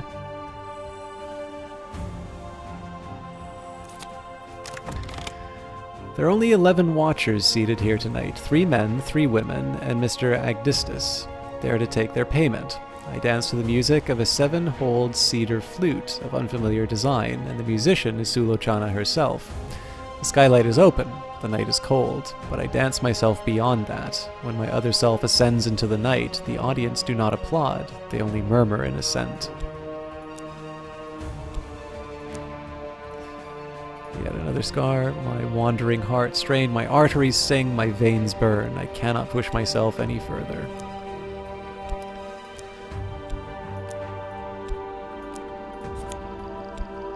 Money. An eagle. The eagle travels the sky's road, and here is what it sees. In Maya, it was the first roost, where the powers of the air first exchanged their secrets. Some part of you can roam in eagle shape. Send it to accompany your followers to a place where it can perform the dance you must dance. If you have problems finding this place, talk to Sulochana about secret histories. And additional money. So I need to upgrade my secret histories before I'll be able to find the next location, but I think it might be a good investment for me to eat one of those just so I can get there a little bit quicker. I've already got my despair, so there's not really a great reason for me to paint, so let's try and get that job back right away. I guess I need to try and find a good place to wrap up. You know, I think probably the Surviving Mars stream is not going to happen tomorrow. Maybe I should record a whole bunch in sequence, and then... Oof! Bad luck. Okay, so I'm going to do the painting to get the contentment. I mean, there's other ways of getting contentment, just...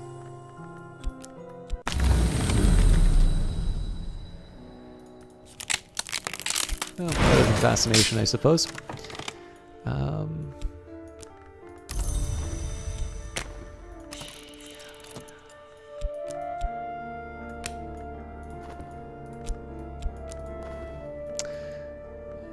We're practical souls strong in the forge. We'll probably be fine.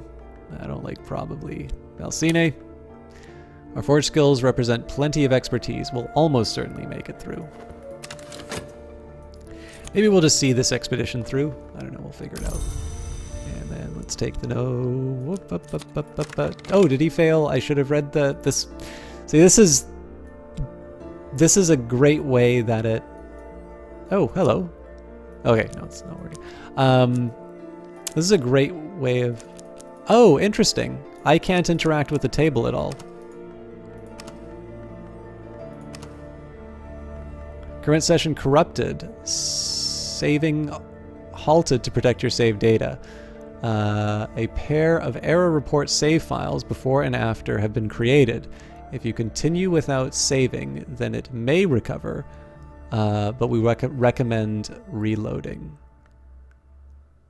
Yeah, let's just reload the last save.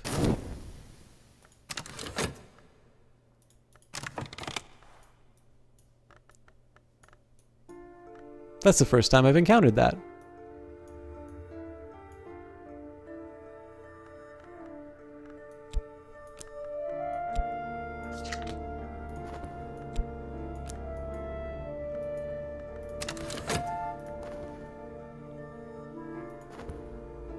But it does give me a chance to read the considering the evidence again.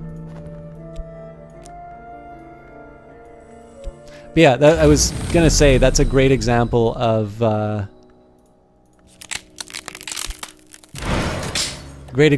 time where I obviously I was careless in terms of what I read or what I was reading, and I missed out on important information. So ears are calm, the sun is steady, the glory recedes. I am sane, if that means anything. No fascination drives your visions. It's over for now. And I am safe for now. My adversary does not have enough evidence to bring a case against me, and they found no new clues. So basically what they did was they wasted my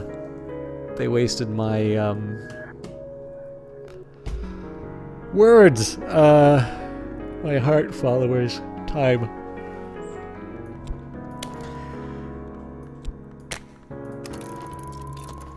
So, same person. Let's finish the. Whoa! I still think there's something corrupted about this save because where is the stag door? Oh, there it is.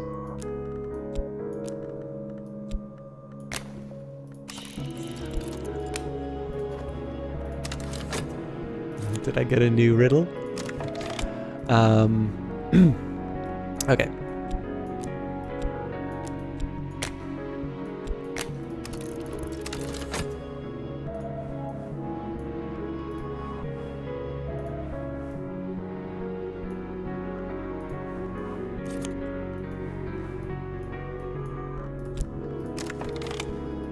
Nothing then.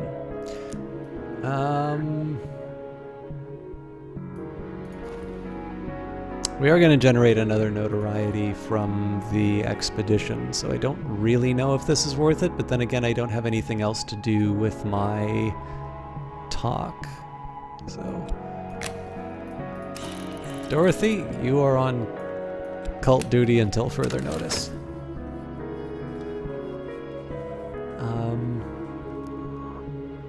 Yeah, I'm pretty sure I'm going to lose this hint. Frostguard and Shivering, we've made it through the mountains. And Beg, not quite.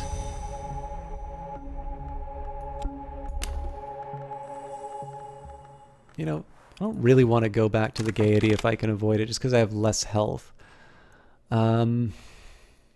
So...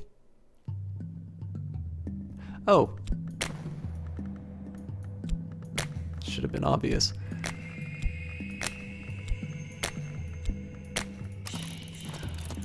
And, well, yeah, actually the hint. Another great idea, that way I can keep it around.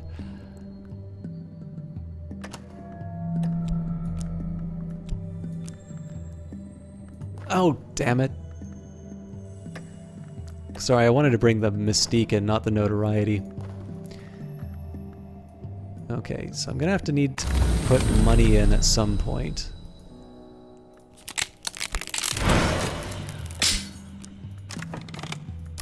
That was really boneheaded of me. The whole point of doing that was so that I would guarantee the notoriety to go away. So the way I'm going to handle this particular one is I'm actually going to put the funds in now. That eliminates the possibility. This one only requires hard, so we know we've more or less locked in a win on that. And then the real question is this remaining door, whether or not I need any more forge.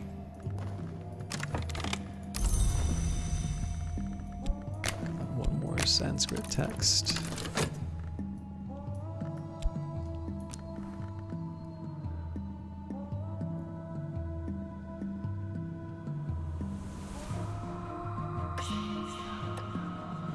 Yeah, of course she took the Mystique.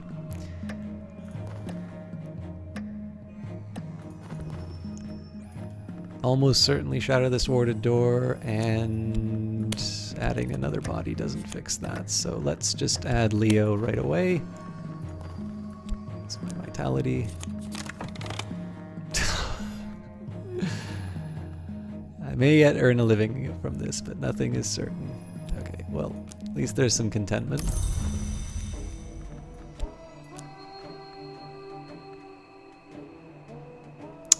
And I guess I have to actually work my job.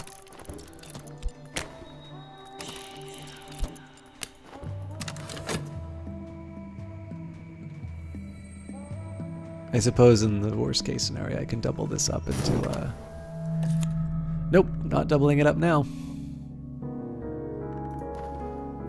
Optimism is the spice which saves. So I think in this particular case, oops, I am going to put Dorothy on the charm offensive,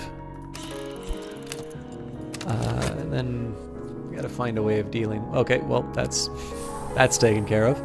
But yeah, so the vitality originally I would have doubled up into sort of a lesson, and then I could, you know, in theory I could upgrade for that extra health, but this one in particular seems to be a little trickier to grab. So instead, let's say we'll go for Forge first. Dialogues with an entity called the Crucible Prince. The prince warns about the appetites of his mistress, the Burning Queen, and the peril of the naked desire she shares with the sun, but professes his loyalty nevertheless.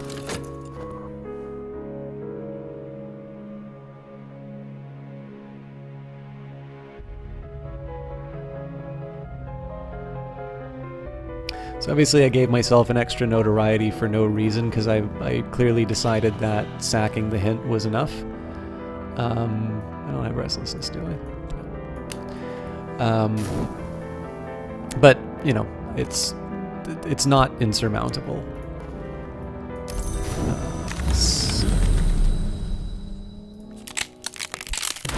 Would have been nice to get the 7 seconds before I'm 6, so I'll save the dream for that. And then for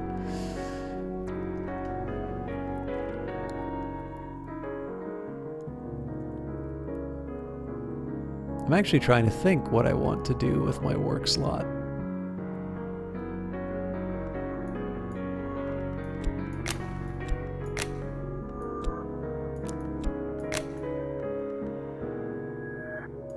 This seems best. And why not Clovette? Hey, Ragnus Domi! Yeah, well, I was going to be wrapping up a little bit earlier on, but then I sort of made some progress, and I feel like there's a bit for me to do, so I decided to put a little extra time into it. This does unfortunately mean that I've kind of ruined my ability to do a Surviving Mars stream for tomorrow, but I figure the one problem is that I'm kind of just saying what blocks I'm putting things into, which is never a good way to play Cultist Simulator. But in this particular case, I want to try and I kind of just want to sort of crash land the ship and sort of talk about what the next phase will be. So.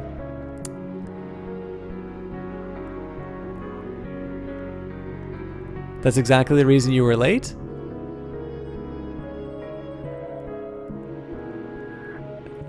Oh, sorry, I didn't follow. I'm doing quite well. I really like this game, so I'm always happy when I'm streaming Cultist Simulator. How are things on your end? All right, so really what we're waiting to find out is whether or not we have enough heart to deal with... Well, no, we definitely have enough heart to deal with the door, so I don't need to do anything with this. Unless I wanted to try and keep the hint, but... I can't do another 30. I'd love to, Ego, but there's already stuff that I need to do. And the question at this point is, how many things am I going to not do that I wanted to do rather than...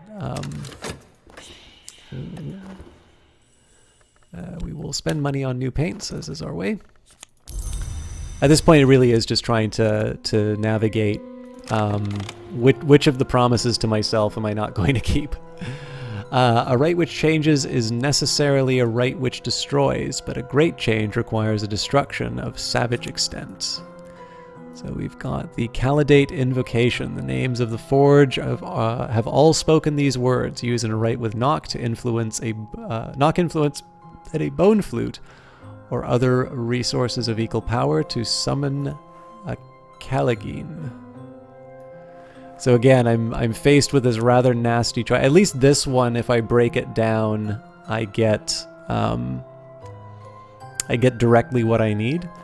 But just another great example of these ones where, you know, clearly I need something to advance through the door, and it's just shy of what I need. Okay,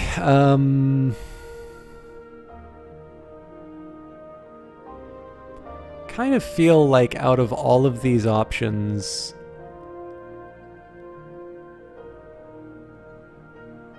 well, okay, let me just think for a moment here.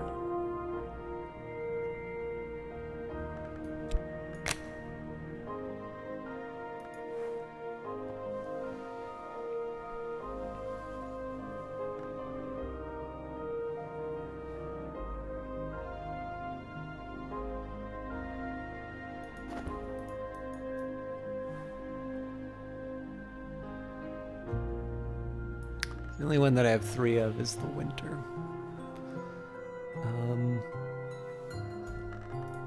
What does winter turn into again?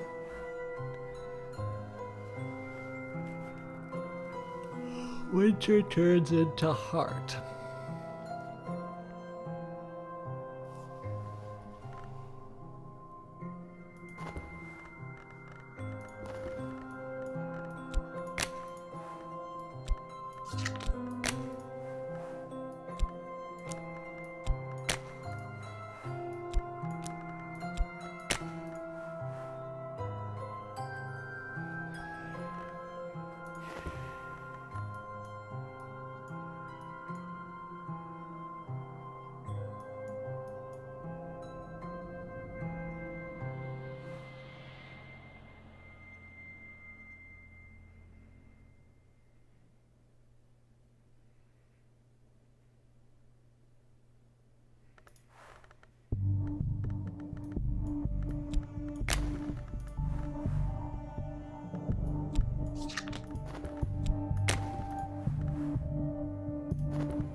Guess there isn't a way to turn something into knock then.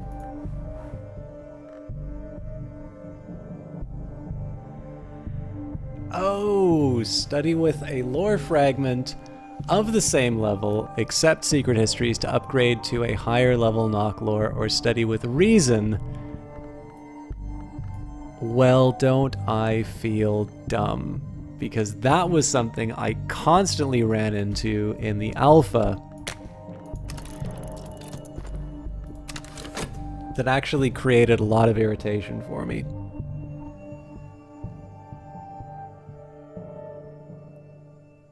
That's a really embarrassing oversight. Oh well.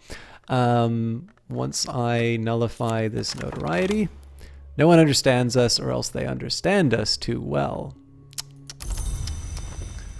Fair enough. So I'm gonna take advantage of my banked commissions just to give myself a little extra edge in terms of these tasks. Dorothy failed her mission, Sin. Can't say she seems cool. I received currency of the secret world, and my patron has let tantalizing information slip. There's really no point in... Let's just keep that there. So yeah, the idea here is I'm just trying to give myself some extra erudition for my upgrade. Gonna be a little shy on the glimmering for a while, but I think we can get through it.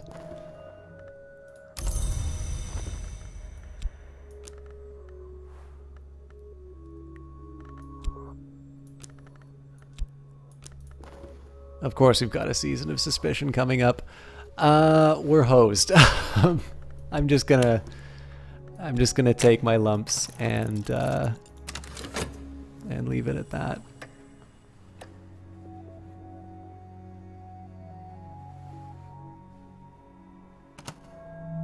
Is Neville the most important cultist, though? Are there any Pope Clifton fans in chat? Not that I dislike Neville. Just everyone likes Neville.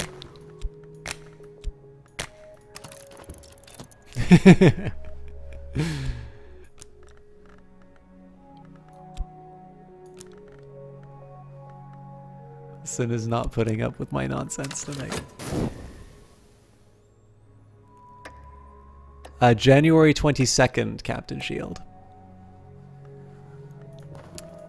Be sure to sing to the heavens. I want as many bodies in there as we can. Yes, for those of you who don't know, I know it's getting a little I'm obviously running out of steam a little bit, but speaking of steam,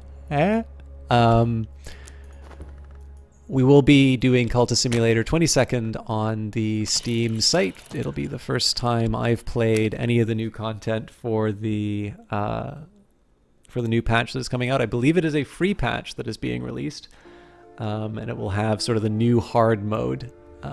So I hope you get a chance to join me. I'm looking forward to covering it, and it's always really cool to do it on Steam because there's people who are really clearly making a decision at that moment, like, is this game for me or not? And I mean, again, I think everyone in the world should be playing Cultist Simulator. I realize that that is not everyone's feeling, but it's really neat to be able to... This is one thing I like a lot about it, at least. It's really neat to be able to sort of direct people and to say whether or not it's going to be their kind of thing based on the information that they're giving. And just to be able to talk about why it's such a special game to me. It's cool to do it on Twitch, and obviously we get a chance to chat. And, it's a little bit like, playing a game on a couch or something like that. You get to interact with people, you get to, say what's going on, even if it's not necessarily, directly related to the game. But obviously on Steam, there's just so much of an opportunity to just really be able to be as clear as possible about why I think it's such a special game and why I like playing it. So, okay, felt their eyes upon me. Afterwards, I received a gift from an admirer. A little too personal for me to feel comfortable, but I can sell it on the second-hand market. So what do I want to do with my work slot now that I've got all this open? I'm not quite at the point where I can just start summoning things on a whim.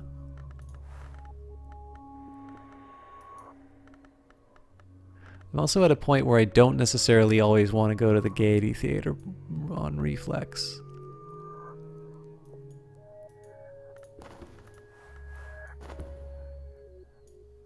Hang on.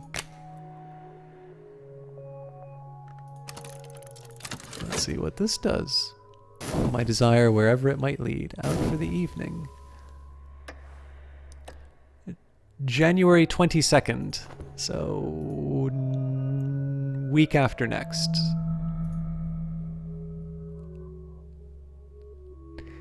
I mean, we say it's a different time, but in reality, I go really late on those streams. So, like, I probably get a good 8 hours out of one of those things. All right. The great telescope has rusted and fallen from the dome. The lenses have cracked. The lenses have cracked, but pale lights rotate slowly above the floor, like lamps held aloft by dancers. Why, I'm so bad at this. Perhaps they imitate the procession of heavenly bodies. Perhaps their motion mourns the passing of the sun. The chief of the astronomers who dwelt here must have been a practitioner of the invisible arts. In a cedarwood box, his quarters, beneath the decaying bed, we find what we sought. So, more notoriety, because you can never have enough of that. Raw Prophet's back, Percussagant's back. We got a lot out of this Percussagant. Okay, Consecrated Lintel is going to be a pretty big one for us because it's a level 8 knock, so that's going to help me get over some of my summoning problems. This is the skull of a door through which power has passed. You've got a cracked watchman's glass. A forge-aspected follower could repair it, but the cost would be high, or I could use up what power remains in it. Nope, we are repairing that. We're actually going to do that right away. We've got the Book of Masks, Athena Vanna's work on the rogue hour called The Vagabond. Unfortunately, it is in Frisian. And we have got the Larkabine Codex. Christoph Larkabus claims to have purchased 2 handwritten copies of the Codex in supposedly extinct Frisian tongue from a family of witches on the shores of the Sea of Marmara. A third was given to the sea. Running out of space. Oops.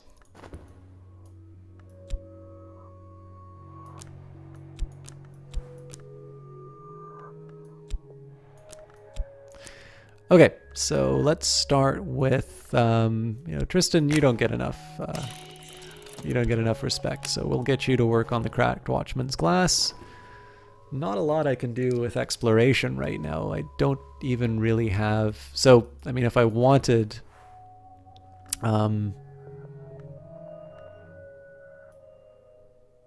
wait a minute, the land beyond the forest. Yes, I've covered all of those. So until I start upgrading this, there's not going to be anything I can do with exploration, which means that the Percussagant and the Raw Prophet don't have a lot that they can do. I suppose I can use the Raw Prophet to gobble up any evidence that comes up, but other than that, I think we'll have to say goodbye to our dear friend for now, but don't worry, he will be back. Oh, I'm sorry, Domi. Well, that's fine. I mean, it's not fine that you're gonna have to clean that up, but I am gonna be done for tonight, so I don't think you're gonna be missing out. But I'm really sorry to hear that you've got that waiting for you. But yeah, I don't think there's a lot more else for me to do. I am curious to see what happens with following my desire wherever it might lead. This is the one problem I run into is once you get familiar enough with a game, you start taking certain things for granted, and I actually need to start paying attention to what cards can be used that I haven't touched. Because for all I know, that could help me with my restlessness generation. But yeah, I think probably what the next few rounds are going to be, I seem to have overcome my knock problems, and clearly my subversions, I was a little too strict on not employing those, because clearly I could have upgraded my knock faster than I actually did.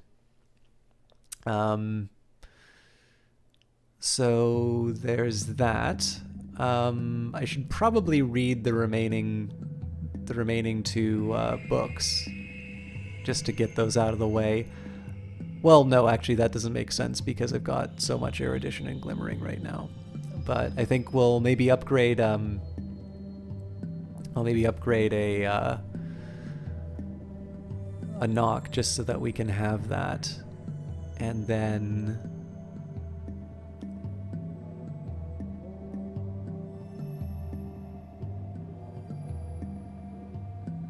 I guess I need to debate on subverting Lantern into Forge. I think I'll see where I sit after reading the books, and then I'll make a determination about whether or not I want to downgrade, or maybe I'll just do a side, not even a stream. Maybe I'll just sit down and record me grinding through some of those earlier, some of those earlier expeditions. But this is fun. We've made progress. I think we're getting close to the end of the. So I mean, from the context, I feel like the Eagle Guys is the final form. I have no reason for thinking that other than all of the events that they, that mention Sulochana inside of it, but we'll find out soon. Anyways, everybody, thank you very much for hanging out. Thank you, Domi, for hanging out while you could. Thank you, everyone who subbed. We had The Exception, we had Tallman Alive, we had Masamagoma. I always appreciate that. Obviously, you can spend your money on lots of different things. This is free content, but it means a lot that people do recognize the effort that I put into that and support it if they can. It's never required, but please do believe me when I say that it is appreciated. Very much looking forward to streaming this on the 22nd on Steam. That'll be on the Cultist Simulator page. But let's see if we can get a proper ascension down with the Dancer. And yeah, I may not be able to make it for next Wednesday, but I am definitely going to be a little bit stricter on myself for doing makeup streams for Cultist Simulator, especially because we're so close to Ascension. So I think my best bet will be to announce those on Twitter when I know, because that's probably going to involve me juggling trying to record. So realistically, I'm going to be trying to record possibly a catch-up on Cultist Simulator, an Elder Scrolls Daggerfall, and a Surviving Mars stream, and I may just simply not have enough time on the weekend to do so. But I will not. I'll not admit defeat until until the time comes. As for the rest.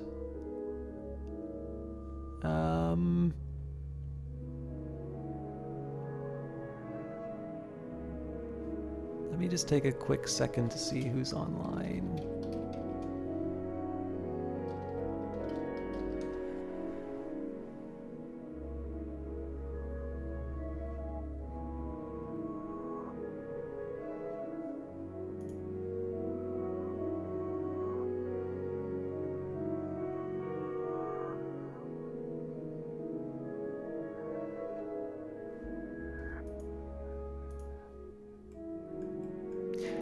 Let's go. I know I've been hosting him a lot recently, but Ponce is doing more Monster Hunter World, so... Oh, thank you, K5.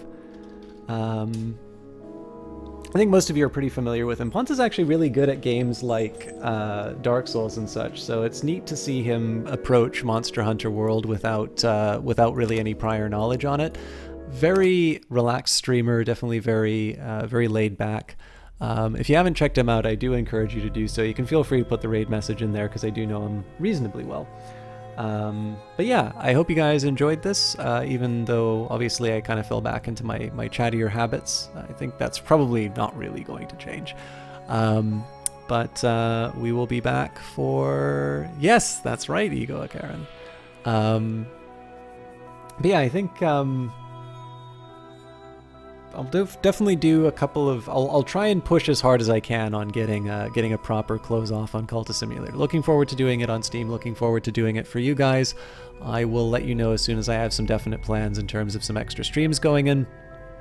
Friday we'll still probably do Mass Effect. And then I think what I might do...